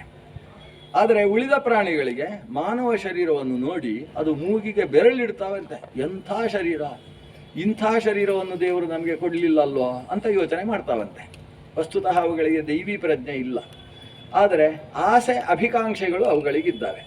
ಆ ಅಭಿಕಾಂಕ್ಷೆಗಳನ್ನು ಅವುಗಳು ಪ್ರದರ್ಶನ ಮಾಡ್ತಾ ಇರ್ತವೆ. ಅದಕ್ಕೋಸ್ಕರ ಮನುಷ್ಯನನ್ನು ನೋಡುವ ಪ್ರಾಣಿಗಳು ಅವನನ್ನು ನೆಕ್ಕುವುದಕ್ಕೆ, ಅವನನ್ನು ಮುಟ್ಟುವುದಕ್ಕೆ ಆಸೆ ಪಡ್ತಾವಂತೆ. ಆದರೆ ಮನುಷ್ಯ ಅದು ಹತ್ತಿರ ಬಂದರೆ ಓಡಿ ಹೋಗ್ಲಿಕ್ಕೆ ಶುರು ಮಾಡ್ತಾನೆ. ಅವನಿಗೆ ಭಯ, ಎಲ್ಲಿ ಶೃಂಗಿ ಶಸ್ತ್ರ ಶೃಂಗಿ ವಿಷಾದಿ ಬೀಹಿ, ಅವನಿಗೆ ಭಯ ಉಂಟಾಗುವುದೇ ಅಲ್ಲಿಂದ. ಆ ಕೋಡು ಎಲ್ಲಿ ತಾಗಿಬಿಡ್ತದೋ, ಈಗ ಹಾವು ಬಂದು ಎಲ್ಲಿ ಮೈ ಮೇಲೆ ಸುತ್ತಿಕೊಳ್ತದೋ, ಇದೆಲ್ಲಿ ನನಗೆ ಕಚ್ಚಿ ಬಿಡ್ತದೋ, ಶಸ್ತ್ರ ಶೃಂಗಿ ವಿಷ, ಇವುಗಳ ಭಯದಿಂದ ಆತ ಅವನನ್ನು ಪ್ರೀತಿಸುವುದಕ್ಕೆ ಬಂದಂತಹ ಪ್ರಾಣಿಗಳನ್ನು ಪ್ರೀತಿಸುವುದಿಲ್ಲ. ಕೆಲವು ಹಾವುಗಳು ಬರ್ತವೆ, ಮನುಷ್ಯ ಇದ್ದದ್ದ ಜಾಗ ಅವರಿಗೆ ಬಹಳ ಇಷ್ಟ, ಬಂದು ಸುಮ್ಮನೆ ಅವನನ್ನು ಮುಟ್ಟಿಕೊಂಡು ಹೋಗುವುದಕ್ಕೆ ಅದಕ್ಕೆ ಇಷ್ಟ. ಇವ ಮುಟ್ಲಿಕ್ಕೆ ಹೋಗುವುದಿಲ್ಲ, ಮಡಿ, ಅದು ಮುಟ್ಟಿದ್ರೆ ಎಲ್ಲಿ ಭಯ ಇವನಿಗೆ. ಆದರೆ ಪ್ರಾಣಿಗಳು ಕೂಡ ಮನುಷ್ಯನನ್ನು ಮುಟ್ಟಬೇಕು ಅಂತ ಬಯಸ್ತಾವಂತೆ. ಮನುಷ್ಯನನ್ನು ಮುಟ್ಟಬೇಕು ಅಂತ ದೇವತೆಗಳು ಕೆಲವರು ಬಯಸ್ತಾರೆ ಅಂತ ಉಂಟು. ಆಚಾರ್ಯರು ಕೃಷ್ಣಾಮೃತ ಮಹಾರ್ಣವದಲ್ಲೇ ಉಲ್ಲೇಖ ಮಾಡ್ತಾರೆ. ಯಾರು ಶಾಲಗ್ರಾಮ ಶಿರಾಸ್ಪರ್ಶಂ ಯೇ ಕುರುವಂತಿ ದಿನೇ ದಿನೇ ವಾಂಛಂತಿ ಕರ ಸಂಸ್ಪರ್ಶಂ ದೇವ. ದೇವತೆಗಳು ಅವನ ಕೈ ಮುಟ್ಟಬೇಕು ಅಂತ ಅಲ್ಲಿ ಕಾದು ನಿಂತಿರ್ತಾರೆ ಅಂತೆ. ಯಾರು ಶಾಲಗ್ರಾಮ ಶಿಲಾಸ್ಪರ್ಶ ಮಾಡಿ ಪ್ರತಿನಿತ್ಯ ದೇವತೆಗಳ ಆರಾಧನೆ ಮಾಡ್ತಾರೋ ಅಂಥವರನ್ನು ಅಂತ. ಹಾಗಾಗಿ ಮನುಷ್ಯನ ಶರೀರಕ್ಕೆ ಅಂತಹ ಮಹತ್ವ. ನಾವು ಮೊನ್ನೆ ಹೇಳಿದೆವಲ್ವ, ಎಲ್ಲ ದೇವತೆಗಳು ಕೂಡ ಇದೊಂದು ಸುಕೃತ ಅಂತ ಹೇಳಿಕೊಂಡು ಈ ಶರೀರಕ್ಕೆ ಪ್ರವೇಶ ಮಾಡಿದರು ಅನ್ನೋದು. ಅಂತಹ ವಿಶೇಷತೆ ಉಳ್ಳಂತಹ ಶರೀರ ಅದು ಅದ್ಭುತವಾದ ಗೃಹ. ಅದರ ಪ್ರಜ್ಞೆ ಬೇಕು. 25 ತತ್ವ ಇದೆ ನಮ್ಮ ಶರೀರದಲ್ಲಿ. ಆ 25 ತತ್ವವನ್ನು ನಿಯಂತ್ರಿಸುವುದಕ್ಕೆ ಭಗವಂತ 25 ರೂಪದಿಂದ ಶರೀರದಲ್ಲಿ ನಿಂತಿದ್ದಾನೆ. ಮೂಲ ಸ್ವರೂಪಿಯಾಗಿ ಪರಮಪುರುಷ ಅನ್ನುವ ರೂಪ, ಅದರ ಜೊತೆಗೆ ಕೇಶವಾದಿ ಶ್ರೀಕೃಷ್ಣ ಪರ್ಯಂತವಾದ 24 ರೂಪ. ಹೀಗೆ ಪರಮಪುರುಷನ ಜೊತೆಗೆ ಕೇಶವಾದಿ ರೂಪದಿಂದ ಭಗವಂತ ಶರೀರವನ್ನು ನಿಯಂತ್ರಿಸ್ತಾನೆ ಅನ್ನುವ ಪ್ರಜ್ಞೆ ಏನಿದೆ ಅದು ಪಂಚಾದ್ಭುತ ಈ ಗೃಹದ ಪ್ರಜ್ಞೆ. ಇದನ್ನು ಗೃಹ ಅಂತ ಕರೆಯುವುದು ಯಾಕೆ? ವಾಸ ಮಾಡುವುದಕ್ಕೆ ಯಾವುದು ಯೋಗ್ಯ ಸ್ಥಾನವೋ ಅದಕ್ಕೆ ಗೃಹ ಅಂತ ಹೆಸರು. ಈ ಶರೀರ ವಾಸಕ್ಕೆ ಯೋಗ್ಯವಾದದ್ದು. ರಮಾನಿವಾಸೋಚಿತ ವಾಸಭೂಮಿ ಅಂತ ಪದ್ಮನಾಭ ತೀರ್ಥರನ್ನು ವರ್ಣನೆ ಮಾಡುವಾಗ ಟೀಕಾಕೃತ್ಪಾದರು ಹೇಳ್ತಾರೆ. ಅದು ವಾಸಕ್ಕೆ ಯೋಗ್ಯವಾದ ಭೂಮಿ ಅಂದರೆ ಈ ಶರೀರ ಅಂತ. ಅದರಲ್ಲಿ ಬರೀ ಜೀವ ವಾಸ ಮಾಡುವುದಲ್ಲ, ದೇವ ಮತ್ತು ಪ್ರಾಣ ಇಬ್ಬರು ವಾಸ ಮಾಡುವುದರಿಂದ ಜೀವ ಅಲ್ಲಿ ವಾಸ ಮಾಡುವುದಕ್ಕೆ ಯೋಗ್ಯವಾಗಿದೆ. ಅದರಿಂದ ದೇವ ಪ್ರಾಣರ ಸನ್ನಿಧಾನದಿಂದ ವಾಸಯೋಗ್ಯವಾದ ಭೂಮಿಯಾಗಿದೆ ಅನ್ನುವ ಕಾರಣದಿಂದ ಇದೊಂದು ಅದ್ಭುತವಾದ ಗೃಹ. ಪಂಚಾದ್ಭುತಂ ಗೃಹಂ. ಇನ್ನು 3 ಪ್ರಶ್ನೆ ಉಳ್ಕೊಂಡಿದೆ. ಕ್ವಚಿದ್ಧಂಸಂ ಚಿತ್ರಕಥಂ, ಇದು 8ನೆಯ ಪ್ರಶ್ನೆ. ಚಿತ್ರ ಅಂದರೆ ಸುಂದರ ಅಂತ ಅರ್ಥ. ಚಿತ್ರಕಥಾ ಅಂದರೆ ಚಿತ್ರ ಕಥಾ ಏನ ತತ್ ಚಿತ್ರಕಥಂ, ಯಾವುದರಿಂದ ಬಹಳ ಸುಂದರವಾದ ಕಥೆಗಳು ನಿರಂತರ ಕೇಳ್ತಾ ಇದ್ದಾವೋ, ಕಥೆ ಹೇಳುವುದಕ್ಕೆ ಯಾವುದಕ್ಕೆ ಇಷ್ಟವೋ ಅಂತಹ ಹಂಸದ ಬಗ್ಗೆ ಗೊತ್ತೋ ಅಂತ ಪ್ರಶ್ನೆ ಮಾಡಿದ್ದಾರೆ. ಅದು ಯಾವುದಂದರೆ ಪುರಾಣ ಇತಿಹಾಸ ಗ್ರಂಥಗಳು, ಅಂದರೆ ಶಾಸ್ತ್ರ. ಪುರಾಣ ಇತಿಹಾಸ ಶಾಸ್ತ್ರ ಅದು ಚಿತ್ರಕಥೆಯನ್ನು ಹೇಳ್ತದೆ. ನಮಗೆ ಪುರಾಣ ಇತಿಹಾಸವನ್ನು ಕೇಳ್ತಾ ಇದ್ದರೆ ಸಮಯ ಹೋದದ್ದು ಗೊತ್ತಾಗುವುದಿಲ್ಲ. ಅದೇ ಇಲ್ಲಿ ಋಗ್ಭಾಷ್ಯದ ಬಗ್ಗೆ ಪ್ರವಚನ ಮಾಡಿ ಅಂತ ನೀವು ಹೇಳಿ, ಕುರ್ಚಿಗಳು ಮಾತ್ರ ಇರ್ತವೆ, ಆಮೇಲೆ ಎಲ್ಲ ಅಲ್ಲಿ ಇಲ್ಲಿ ಯಾರು ಇರುವುದಿಲ್ಲ. ಆದರೆ ಪುರಾಣ ಪ್ರವಚನ ಕೇಳಲಿಕ್ಕೆ ಎಲ್ರಿಗೂ ಇಷ್ಟ. ಉಪನಿಷತ್ ಭಾಷ್ಯ ಪಾಠ ಹೇಳುವುದರಲ್ಲೂ ಪುರಾಣ ಪ್ರವಚನ ಮಾಡುವುದರಲ್ಲೂ ವಿಷಯ ಬೇರೆಯಾ? ವಿಷಯ ಬೇರೆ ಅಲ್ಲ, ಅದೇ ವಿಷಯ. ಆದರೆ ಪುರಾಣ ಪ್ರವಚನದಲ್ಲಿ ಕಥೆ ಬರ್ತಾ ಇರ್ತದೆ. ದೇವರು ಹಾಗೆ ಮಾಡಿದ, ಧ್ರುವ ಹೀಗೆ ಮಾಡಿದ, ಪ್ರಹ್ಲಾದನ ಕಥೆ ಹೀಗೆ, ಅಂಬರೀಷನ ಬಗ್ಗೆ ಕೇಳುವುದೇ ಬೇಡ, ಸತ್ಯ ಹರಿಶ್ಚಂದ್ರ ಪಾಪ ಸತ್ಯ ಹೇಳಿ ಸ್ಮಶಾನಕ್ಕೆ ಹೋದ, ಇಂಥ ಕಥೆಗಳೆಲ್ಲ. ಆ ಕಥೆ ಕೇಳ್ತಾ ಕೇಳ್ತಾ ನಮಗೆ ಹೌದಲ್ವಾ ಸತ್ಯ ಹೇಳಬೇಕೋ ಬೇಡ ಅಂತ ಪ್ರಶ್ನೆ ಬಂದರೆ, ಕೊನೆಗೆ ಸ್ಮಶಾನಕ್ಕೆ ಹೋದರೂ ಕೂಡ ಎಂಥ ಪುಣ್ಯ ಫಲ ಪಡೆದ ಗೊತ್ತು. ಇದ್ದಕ್ಕಿದ್ದಾಗೆ ಮನಸ್ಸು ಬದಲಾಯಿತು. ಒಂದು ಸಲ ಮನಸ್ಸು ಎಡವಟ್ಟಾಗುವುದಕ್ಕೆ ಹೋಗಿ ಅದಕ್ಕೆ ಇದ್ದಕ್ಕಿದ್ದ ಹಾಗೆ ಹೊಸ ಟ್ರೀಟ್ಮೆಂಟ್ ಕೊಡ್ತಕ್ಕಂಥ ವಿಧಾನಗಳು ಪುರಾಣ ಸಾಹಿತ್ಯದಲ್ಲಿದೆ. ಆದ್ದರಿಂದ ಈ ಸಾಹಿತ್ಯ ಶ್ರೋತೃಪ್ರಿಯ. ಶ್ರವಣ ಮಾಡ್ತಾ ಇದ್ದ ಹಾಗೆ ಅವನಿಗೆ ಕಾಲ ಹೋದದ್ದು ಗೊತ್ತಾಗುವುದಿಲ್ಲ. ಆ ಮೂಲಕ ಅವನಿಗೆ ಒಂದು ವಿಶಿಷ್ಟವಾದ ನಾಗರಿಕ ಸಂಸ್ಕಾರ ಉಂಟಾಗ್ತದೆ, ಅಧ್ಯಾತ್ಮದ ಸಂಸ್ಕಾರ ಮೊಳಿತದೆ. ಇದು ಪುರಾಣ ಕಥೆಯಲ್ಲಿ ಲಭ್ಯವಾಗತಕ್ಕಂಥದ್ದು. ಅದನ್ನು ಕಾಂತಾ ಸಂಹಿತ ಅಂತ ಕರೀತಾರೆ. ಶಾಸ್ತ್ರದಲ್ಲಿ 3 ಸಂಹಿತೆಗಳುಂಟು. ಒಂದು ಪ್ರಭು ಸಂಹಿತ, ಮಿತ್ರ ಸಂಹಿತ, ಅದು ಸಂಹಿತ ಅಲ್ಲ ಸಂಹಿತ, ಅಂದರೆ ಪ್ರಭು ಸಂಹಿತ, ಮಿತ್ರ ಸಂಹಿತ ಮತ್ತು ಕಾಂತಾ ಸಂಹಿತ ಅಂತ 3 ಬಗೆಯದ್ದಾದಂತಹ ಶಾಸ್ತ್ರ. ಕೆಲವರು ಪುರಾಣ ಪ್ರವಚನ ಮಾಡಿದರೂ ಪ್ರಭು ಸಂಹಿತದ ಹಾಗೆ ಇರ್ತದೆ. ಪ್ರಭು ಸಂಹಿತ ಅಂದರೆ ಏನು? ಹೀಗೆ ಮಾಡತಕ್ಕದ್ದು, ಮಾಡಲಿಲ್ಲ ಅಂದರೆ ತಲೆ ಹೋಗುತ್ತೆ, ಜಾಗ್ರತೆ ಅಂತ ಎಲ್ಲಿಯಾದರೂ ಇದ್ದರೆ ಅದು ಪ್ರಭು ಸಂಹಿತ ಅಂತ. ರಾಜಾಜ್ಞೆಯ ಹಾಗೆ ನೀನು ಮಾಡಲಿಲ್ಲ, ಸತ್ಯಾನ್ನ ಪ್ರಮದಿತವ್ಯಂ ಕುಶಲಾನ್ನ ಪ್ರಮದಿತವ್ಯಂ ದೇವಪಿತೃಕಾರ್ಯಾಭ್ಯಾಂ ನ ಪ್ರಮದಿತವ್ಯಂ. ದೇವಪಿತೃಕಾರ್ಯ ಮಾಡದೇ ಬಿಟ್ಟಿಯೋ ಜಾಗ್ರತೆ ಅಂತ ಈ ರೀತಿಯ ಮಾತುಗಳು ಬಂದರೆ ಅದು ಪ್ರಭು ಸಂಹಿತ. ಸಾಮಾನ್ಯ ವೇದಗಳನ್ನು ಪ್ರಭು ಸಂಹಿತ ಅಂತ ಕರೆಯೋದು. ಅದು ಯಾವುದೇ ನಿನಗೆ ಮಾಡಲಿಕ್ಕೆ ಆಗುವುದಿಲ್ಲ, ಹಾಗಾದರೆ ಹೀಗೆ ಮಾಡು, ಇದು ಅದೆಲ್ಲ ಇಲ್ಲವೇ ಇಲ್ಲ ಅದರಲ್ಲಿ. ನೀನು ಮಾಡತಕ್ಕದ್ದು ಅಂತ ಆದೇಶ ಕೊಡ್ತಕ್ಕಂಥ ಗ್ರಂಥಗಳು ಅದು ಪ್ರಭು ಸಂಹಿತ ಅಂತ ಗ್ರಂಥಗಳು. ಎರಡನೆಯದ್ದು ಮಿತ್ರ ಸಂಹಿತ. ಸಾಮಾನ್ಯವಾಗಿ ಇತಿಹಾಸ ಪುರಾಣಗಳಿಗಿಂತ ಹೆಚ್ಚು ಧರ್ಮಶಾಸ್ತ್ರ ಮತ್ತು ಇತಿಹಾಸ ಇವನ್ನೂ ಕೂಡ ಸೇರಿಸಿ ಮಿತ್ರ ಸಂಹಿತ ಅಂತ ಕರೀತಾರೆ. ಮಿತ್ರ ಸಂಹಿತ ಅಂದ್ರೇನು? ಮಿತ್ರ ಹೇಳಿದ ಹಾಗೆ ಹೇಳುವುದು. ಮಿತ್ರ ಹೇಳುವಾಗ ಹೀಗೆ ಮಾಡತಕ್ಕದ್ದು, ಮಾಡದೆ ಹೋದರೆ ನೋಡಿಕೊಡ್ತೇನೆ ಅಂತ ಆ ರೀತಿ ಹೇಳುವುದಿಲ್ಲವ. ನೋಡು, ನಮ್ಮ ಅವರೊಬ್ಬರು ಇದ್ರಲ್ವ, ಅವರು ಮೊನ್ನೆ ತುಳುನಾಡು ಫೈನಾನ್ಸಲ್ಲಿ ದುಡ್ಡು ಇಡಲಿಲ್ಲ. ಯಾಕೆ ಇಡಲಿಲ್ಲ ಅಂದರೆ ಅವರು ಹೀಗೊಂದು ಕಲ್ಪನೆ ಮಾಡಿಕೊಂಡ್ರು, ಸಮಸ್ಯೆ ಇದೆ ಅಂತ ಅಲ್ಲಿ ಅಂತ ಇನ್ನೊಬ್ಬರ ದೃಷ್ಟಾಂತ ಕೊಡ್ತಾನೆ. ಅವನು ಸೀದಾ ಬಂದು ನೀನು ಅಲ್ಲಿ ಇಟ್ಟರೆ ಜಾಗ್ರತೆ ಅಂತ ಹೇಳಿದರೆ ಇವ ಅಲ್ಲೇ ಇಡ್ತಾನೆ. ಇವ ಹಾಗಲ್ಲ, ಬಹಳ ಸಮಾಧಾನದಲ್ಲಿ ಅವರು ಹಾಗೆ ಮಾಡಿದ್ದಕ್ಕೆ ಹೀಗಾಯ್ತಪ್ಪ ಅಂತ ದೃಷ್ಟಾಂತಗಳನ್ನು ಕೊಟ್ಟು ಇವನ ಮನಸ್ಸಲ್ಲಿ ಒಂದು ರೀತಿಯಲ್ಲಿ ಉಪದೇಶ ಕೊಡ್ತಾನೆ. ಈ ರೀತಿಯ ಉಪದೇಶ ನಿರೂಪಣೆ ಉಂಟಲ್ಲ, ಅದು ಮಿತ್ರ ಸಂಹಿತ. ಸಾಮಾನ್ಯವಾಗಿ ಪುರಾಣ ಇತಿಹಾಸಗಳು ಮಿತ್ರ ಸಂಹಿತ ಸ್ವರೂಪದಲ್ಲಿ ಅಂಬರೀಷನ ಕಥೆ ಹೇಳ್ತದೆ, ಪ್ರಹ್ಲಾದನ ಕಥೆ ಹೇಳ್ತದೆ, ಧ್ರುವನ ಕಥೆ ಹೇಳ್ತದೆ. ನೀನು ಹಾಗಿಲ್ವಲ್ಲ ಅಂತ ಚುಚ್ಚುತ್ತದೆ, ನಾನು ಹಾಗಿರಬೇಕಲ್ಲ ಅಂತ ಭಾವನೆಯನ್ನು ಮೂಡಿಸ್ತದೆ. ಇವೆಲ್ಲವೂ ಕೂಡ ಮಿತ್ರ ಸಂಹಿತಾದಲ್ಲಿ ಬರ್ತಕ್ಕಂಥ ವಿಧಾನಗಳು. ಮೂರನೆಯದ್ದಿದೆ, ಅದು ಪುರಾಣ, ವಿಶೇಷವಾಗಿ ಭಾಗವತದ ದಶಮಸ್ಕಂದ ಆ ರೀತಿಯಲ್ಲಿರುವಂಥದ್ದು. ಅದನ್ನು ಕಾಂತಾ ಸಂಹಿತ ಅಂತ ಕರೀತಾರೆ. ಕಾಂತಾ ಸಂಹಿತದಲ್ಲಿ ಉಪದೇಶದ ಮಾತು ಇರುವುದಿಲ್ಲ, ಮತ್ತೆ ಅದು ಓದಿಸಿಕೊಂಡು ಹೋಗ್ತದೆ. ಪೂರ್ತಿ ಓದಿಸಿಕೊಂಡು ಹೋಗಿ ಪೂರ್ತಿ ಓದಿ ಆದ ಮೇಲೆ ನಮ್ಮ ಮನಸ್ಸಿಗೆ ಹೀಗಿರಬೇಕಿತ್ತು, ಹೀಗೆ ಇರಬಾರ್ದಿತ್ತು ಅಂತ ಒಳಗೆ ಅನಿಸಿಬಿಡ್ತದೆ. ಅದಕ್ಕೆ ಕಾಂತಾ ಸಂಹಿತ ಅಂತ ಹೆಸರಿಟ್ಟದ್ದು ಯಾಕೆಂದರೆ, ಮನಪ್ರಿಯೆಯಾದಂತಹ ಒಬ್ಬಳು ಪ್ರೇಯಸಿಯ ಜೊತೆಗೆ ಈತ ವ್ಯವಹರಿಸ್ತಾ, ಆಕೆ ಏನು ಇವನಿಗೆ ನೀನು ಹಾಗಿರಬೇಕು, ಹೀಗಿರಬೇಕು, ನೀನು ಗಡ್ಡ ಬಿಟ್ಟದ್ದು ಸರಿಯಾಗಲಿಲ್ಲ, ತಲೆ ಕೂದಲು ಬಿಟ್ಟದ್ದು ಸರಿಯಾಗಿ ಏನು ಹೇಳುವುದಿಲ್ಲ, ನೀನು ಕಚ್ಚೆ ಸರಿಯಾಗಿ ನೆರಿ ಹಿಡಿಯಲಿಲ್ಲ, ಯಾವ ವಿಷಯವನ್ನೇ ಹೇಳುವುದಿಲ್ಲ. ಆದರೆ ಆಕೆಯ ಜೊತೆಗಿರ್ತಾ ಇವನಿಗೆ ಒಂದೊಂದೇ ಅರ್ಥ ಆಗ್ತಾ ಹೋಗುತ್ತೆ, ನಾನು ಹೀಗಿರುವುದಲ್ಲ, ಹೀಗಿರಬೇಕು, ಹೀಗಿರಬೇಕು. ಆ ಸಂಸ್ಕಾರವತಿಯಾದಂತಹ ಹುಡುಗಿಯ ಜೊತೆಗೆ ಇವನು ತಾನೇ ತಾನಾಗಿ ಯಾವ ಉಪದೇಶವನ್ನೂ ಪಡೆಯದೆ ತನ್ನ ಜೀವನದಲ್ಲಿ ಕೆಲವು ಮಾರ್ಪಾಟುಗಳನ್ನು ಮಾಡಿಬಿಡ್ತಾನೆ. ಆ ಒಂದೊಂದು ಮಾರ್ಪಾಟು ಕೂಡ ಅವನಿಗೆ ಆಹ್ಲಾದಕವಾಗಿರುತ್ತೆ. ಯಾಕಂದರೆ ಮರುದಿವಸ ಆಕೆ ನೀನು ಅದು ಮಾಡಿದ್ದು ಭಾರಿ ಚಂದ ಇದೆ ಅಂತ ಹೇಳ್ತಾಳಲ್ಲ, ಅಷ್ಟೇ ಸಾಕು ಅವನಿಗೆ, ಅದು ಮೋಕ್ಷಾನಂದವನ್ನು ಕೊಟ್ಟು ಬಿಡ್ತದೆ. ಈ ಕ್ರಮದಲ್ಲಿ ಬದಲಾಗುವುದೇನಿದೆ ಅದಕ್ಕೆ ಕಾಂತಾ ಸಂಹಿತ ಉಪದೇಶ ಅಂತ ಹೆಸರು. ಅದು ಎಲ್ಲಿಂದ ಸಿಗ್ತದೆ? ಅದು ಸಿಗುವುದು ಕಾವ್ಯಗಳಿಂದ. ನೀವು ರಾಮಾಯಣವನ್ನು ಆದಿಯಿಂದ ಅಂತ್ಯದ ತನಕ ವಾಲ್ಮೀಕಿಯ ಭಾಷೆಯಲ್ಲಿ ಓದಿ. ನಾವು ಅದು ಮಾಡುವುದಿಲ್ಲ. ನಾವು ವಾಲ್ಮೀಕಿಯ ಭಾಷೆ ಬಿಟ್ಟು ಉಳಿದ ಭಾಷೆಗಳ ಎಲ್ಲ ಭಾಷ್ಯವನ್ನು ಓದಿಬಿಡ್ತೇವೆ. ಕೊನೆಗೂ ರಾಮಾಯಣದಲ್ಲಿ ಏನು ಲಕ್ಷ್ಮಣ ಶೂರ್ಪಣಕೆಯ ಮೂಗು ತೆಗೆದದ್ದೊಂದು ತಪ್ಪೆ. ನೀವು ಏನು ಬೇಕಾದರೆ ಹೇಳಿ, ನಮ್ಮ ಚರ್ಚೆ ಅಲ್ಲೇ ನಿಲ್ಲುತ್ತೆ. ಯಾಕೆಂದರೆ ನಾವು ವಾಲ್ಮೀಕಿಯನ್ನು ಓದಲಿಲ್ಲ. ಓದದೇ ಇದ್ದದ್ರಿಂದ ಇಂತಹ ಸಮಸ್ಯೆ.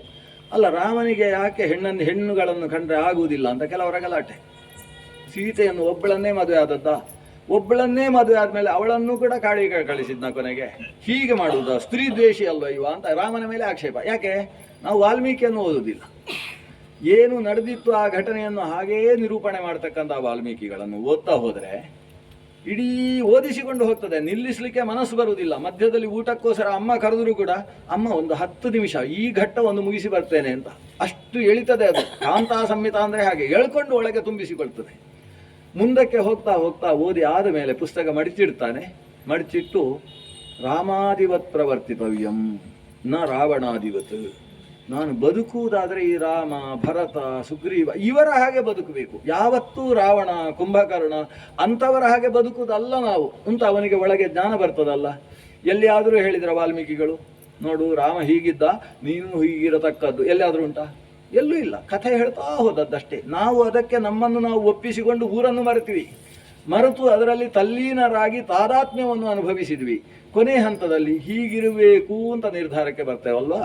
ಅದಕ್ಕೆ ಕಾಂತಾ ಸಂಹಿತ ಉಪದೇಶ ಅಂತ ಹೆಸರು. ಪುರಾಣ ಸಾಹಿತ್ಯದಲ್ಲೂ ಕೆಲವೊಂದು ಸಂದರ್ಭದಲ್ಲಿ ವೇದವ್ಯಾಸರು ಮಿತ್ರ ಸಂಹಿತೆಯನ್ನು ಬಳಸಿದರೆ ಅನೇಕ ಪ್ರದೇಶಗಳಲ್ಲಿ ಕಾಂತಾ ಸಂಹಿತೆಯನ್ನು ಬಳಸಿ ಉಪದೇಶ ಮಾಡ್ತಾರೆ.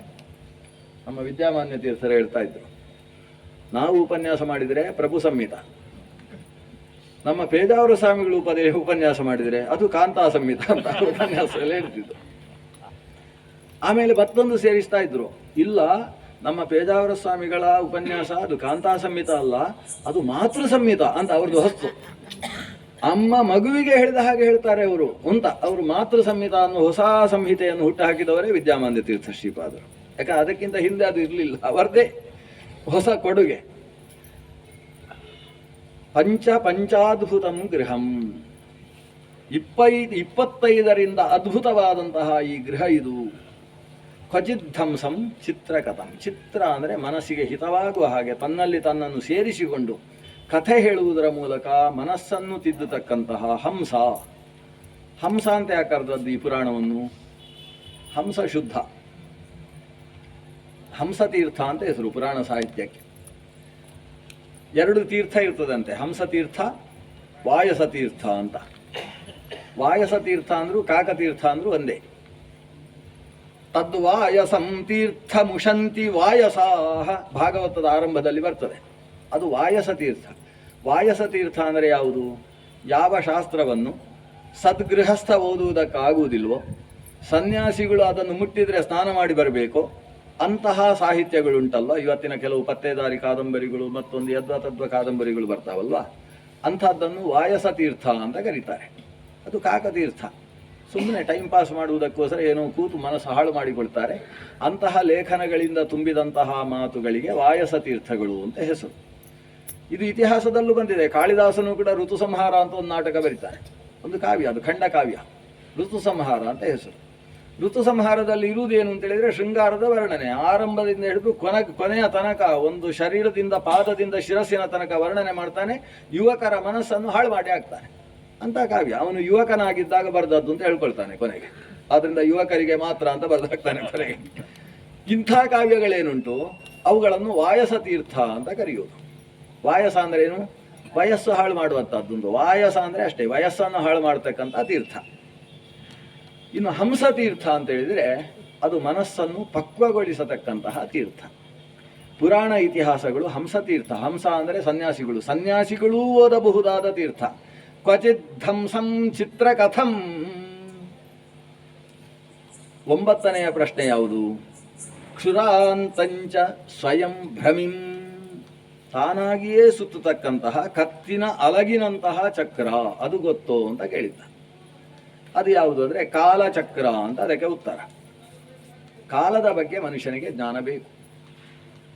ಎಷ್ಟೋ ಜನ ಕಾಲ ಅಂತ ಒಂದು ವಸ್ತುವೇ ಇಲ್ಲ ಅಂತ ಹೇಳಿದವರಿದ್ದಾರೆ. ನಿಜವಾಗಿ ಗಮನಿಸಿದರೆ ಕಾಲ ಅಂದರೆ ಏನಿದೆ? ಪ್ರವಚನ ಶುರುವಾದದ್ದು 7 ಗಂಟೆಗ, 6:15 ಶುರುವಾಯಿತು. 7:15 ನಿಲ್ಲಿಸ್ತಾರೋ ಅಂತ ಕಾಯ್ತಾ ಇರ್ತೇವೆ, ನಿಲ್ಲಿಸುವುದಿಲ್ಲ. 8 ಗಂಟೆ ಆಗಿ ಹೋಗ್ತದೆ. 8ರ ತನಕ ಎಳೆದು ಬಿಟ್ರು ನೋಡಿ ಇತ್ತ ಅಂತ. ಅಷ್ಟೇನದು ನಾವು ವ್ಯವಹರಿಸಿದ್ದು ಕಾಲದ ಬಗ್ಗೆ.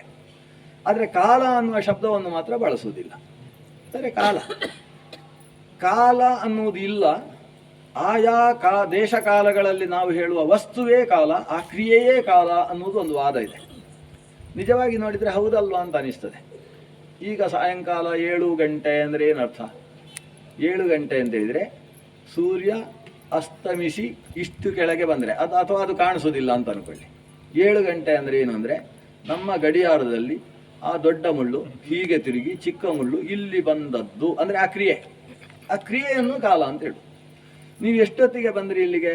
ಅಲ್ಲಿ ಹಸು ಹಾಲು ಕರಿತಾ ಇದ್ರಲ್ವ, ಅಷ್ಟೊತ್ತಿಗೆ ಬಂದೆ. ಅಂದರೆ ಹೊತ್ತು ಅಂದರೆ ಏನು? ಆ ಹಾಲು ಕರಿತಾ ಇರುವ ಕ್ರಿಯೆಯನ್ನು ಬಿಟ್ಟು ನಮ್ಮ ಕಾಲದ ವ್ಯವಹಾರ ಎಲ್ಲಿದೆ? ಕ್ರಿಯಾ ಮಾತ್ರಂ ಕಾಲೋಪಾಧಿ ಅಂತ ಹೇಳಿದವರಿದ್ದಾರೆ, ಜನ್ಯ ಮಾತ್ರಂ ಕಾಲೋಪಾಧಿ ಅಂತ ಹೇಳಿದವರಿದ್ದಾರೆ, ಕಾಲ ಅಂತಕ್ಕಂತಹ ಪ್ರತ್ಯೇಕ ವಸ್ತುವೇ ಇಲ್ಲ ಅಂತ ಹೇಳಿದವರಿದ್ದಾರೆ. ಕಾಲ ಬಿಟ್ಟರೆ ದೇವರಿಲ್ಲ, ದೇವರು ಅಂದರೆ ಕಾಲ ಅಂತ ಹೇಳಿದವರಿದ್ದಾರೆ. ಅದಕ್ಕೆ ಕಾಲಾದ್ವೈತ ಅಂತ ಹೆಸರು. ಆಚಾರ್ಯರು ಈ ಎಲ್ಲ ವಾದಗಳನ್ನು ಕೂಡ ಏಕವಿಂಶತಿ ಕುಭಾಷ್ಯ ದೂಷಕ ಅಂತೇಳಿ ಕಾಲ ನಿರಾಕಾರಕವಾದ ವಿಷಯಗಳನ್ನು ನಿರಾಕರಿಸ್ತಾರೆ. ನಚ ಕರ್ಮ ವಿಮಾ ಗುಣ ಕಾಲ ಗುಣ ಪ್ರಭೃತೀಶಂ ಅಚಿತ್ತನು ತದ್ಧೀಯತಃ ಅಂತ 12 ಸ್ತೋತ್ರದಲ್ಲಿ ಅದನ್ನು ಸಂಗ್ರಹ ಮಾಡ್ತಾರೆ. ಕಾಲವೂ ಕೂಡ ಲೋಕಕ್ಕೆ ಸರ್ವಕಾರಣ ಅಂತ ಹೇಳ್ತಕ್ಕಂತಹ ವಾದ ತಪ್ಪು. ಕಾಲದ ಬಗ್ಗೆ ಸರಿಯಾದ ಪ್ರಜ್ಞೆ ಬೇಕು. ಕಾಲ ಭಗವದ್ ಅಧೀನವಾಗಿ ಕೆಲಸ ಮಾಡ್ತಕ್ಕಂಥದ್ದು. ಕಾಲಕ್ಕೆ ಅಭಿಮಾನಿನಿಯಾಗಿ ಸಾಕ್ಷಾತ್ ಪ್ರಕೃತಿಯೇ ಇದ್ದಾಳೆ. ಕಾಲಾಭಿಮಾನಿನಿ ಅಂತ ಅವಳಿಗೆ ಹೆಸರು. ದುರ್ಗೆಯನ್ನು ಕಾಲ ಅಂತ ಕರೀತಾರೆ, ಕಾಳಿ ಅಂತ ಕರೀತಾರೆ. ಹೀಗೆ ಕಾಲಕ್ಕೆ ಅಭಿಮಾನಿನಿಯಾದ ದುರ್ಗೆ ಕಾಲ ಅಂತ ಹೇಳ್ತಕ್ಕಂಥ ಒಂದು ವಸ್ತು ಇದೆ, ಕಣ್ಣಿಗೆ ಕಾಣದೇ ಇದ್ದ ವಸ್ತು.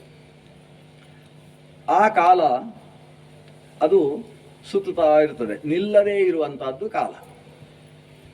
ಎಲ್ಲರೂ ನಿಲ್ಲಬಹುದು, ಆದರೆ ಕಾಲ ನಿಲ್ಲುವುದಿಲ್ಲ. ನಾವು ಉಪನ್ಯಾಸ ಮಾಡಿ ಮಧ್ಯದಲ್ಲಿ ಒಂದು ಅರ್ಧ ಗಂಟೆ ಸುಮ್ಮನೆ ಕೂತ್ಕೊಳ್ಬೋದು, ಕಾಲ ನಿಲ್ತದ? ಆ ಅರ್ಧ ಗಂಟೆ ಸಂಚಾರ ಮಾಡ್ತದೆ.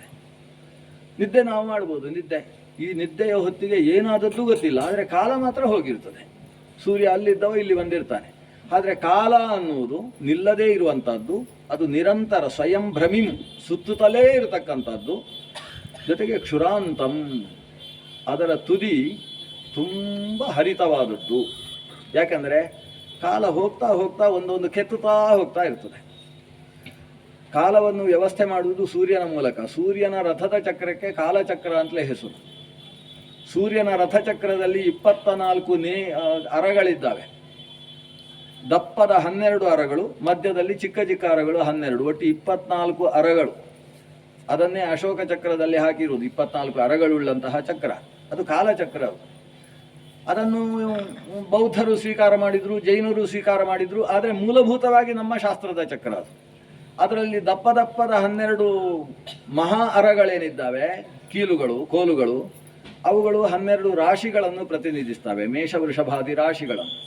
ಮಧ್ಯದಲ್ಲಿರ್ತಕ್ಕಂಥದ್ದು ಪಕ್ಷಗಳನ್ನು ಪ್ರತಿನಿಧಿಸ್ತದೆ. ಒಟ್ಟು ವರ್ಷದಲ್ಲಿರುವ 24 ಪಕ್ಷಗಳು ಮತ್ತು 12 ರಾಶಿಗಳನ್ನು ಪ್ರತಿನಿಧಿಸ್ತಕ್ಕಂತಹ ಒಟ್ಟು 24 ಅರಗಳಿಂದ ಕೂಡಿದ ಚಕ್ರ. ಅದರಲ್ಲಿ ಮತ್ತೆ 3 ಭಾಗ ಇದೆ. ಈ ಭಾಗ ಬೇಸಿಗೆಗಾಲ, ಈ ಭಾಗ ಮಳೆಗಾಲ, ಈ ಭಾಗ ಚಳಿಗಾಲ ಅಂತ ಹೇಳುವ 4 ಮಾಸಗಳಿಗೆ ಸಂಬಂಧಪಟ್ಟ ಮತ್ತೆ 3 ಭಾಗಗಳಿದ್ದಾವೆ. ಆ 3 ಭಾಗಗಳನ್ನು ತುಂಡು ಮಾಡಿ ಮತ್ತೆ 6 ಭಾಗ ಆಗುತ್ತೆ. ಅದು ವಸಂತ, ಗ್ರೀಷ್ಮ ಮೊದಲಾದಂತಹ 6 ಋತುಗಳನ್ನು ಹೇಳತಕ್ಕಂಥದ್ದು ಅಂತ ಪಂಚಮ ಸ್ಕಂದ ಆ ಕಾಲಚಕ್ರದ ಸುಂದರವಾದ ವರ್ಣನೆಯನ್ನು ಕೊಡುತ್ತೆ. ಆ ಚಕ್ರವು ಯಾವತ್ತೂ ನಿಲ್ಲುವುದಿಲ್ಲ. ಯಾಕೆ ನಿಲ್ಲುವುದಿಲ್ಲ ಅಂದರೆ ಅದಕ್ಕೆ ಬ್ರೇಕ್ ಇಲ್ಲ. ಒಬ್ಬ ಬ್ರೇಕ್ ಅದಕ್ಕೆ ನಿರ್ಮಾಣ ಮಾಡಿ ಕೊಟ್ಟಂತೆ, ವಿಶ್ವಕರ್ಮ ಅಂತ ಅವನಿಗೆ ಹೆಸರು. ಸೂರ್ಯನ ಚಕ್ರಕ್ಕೂ ಕೂಡ ಎಲ್ಲಿಯಾದರೂ ಬ್ರೇಕ್ ಹಾಕುವುದಕ್ಕೆ ಬೇಕಾದರೆ ಅಂತ ಒಂದು ಇಟ್ಟಿದ್ದಾನೆ. ಆದರೆ ಸೂರ್ಯ ಎಷ್ಟು ಬುದ್ಧಿವಂತ ಅಂದರೆ ಅವನೊಬ್ಬ ಡ್ರೈವರನ್ನು ಇಟ್ಟುಕೊಂಡಿದ್ದಾನೆ, ಅವನಿಗೆ ಕಾಲೇ ಇಲ್ಲ, ಬ್ರೇಕ್ ಹಾಕುವುದಕ್ಕೆ ಅವಕಾಶ ಇಲ್ಲ. ಅವನಿಗೆ ಅರುಣ ಅಂತ ಹೆಸರು. ಅರುಣನನ್ನು ಸಾರಥಿ ಮಾಡಿಕೊಂಡದ್ದು ಯಾಕೆ?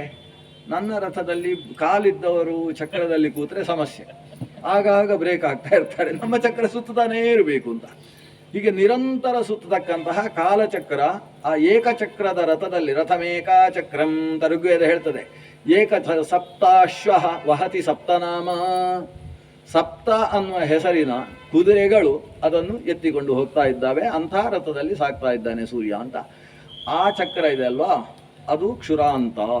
ಯಾಕಂದರೆ ಒಂದು ಬಾರಿ ಸೂರ್ಯ ಉದಯಿಸಿ ಅಸ್ತಂಗತನಾದ ಅಂತಾದರೆ ಅವನಿಗೆ ಆದಿತ್ಯ ಅಂತ ಹೆಸರು.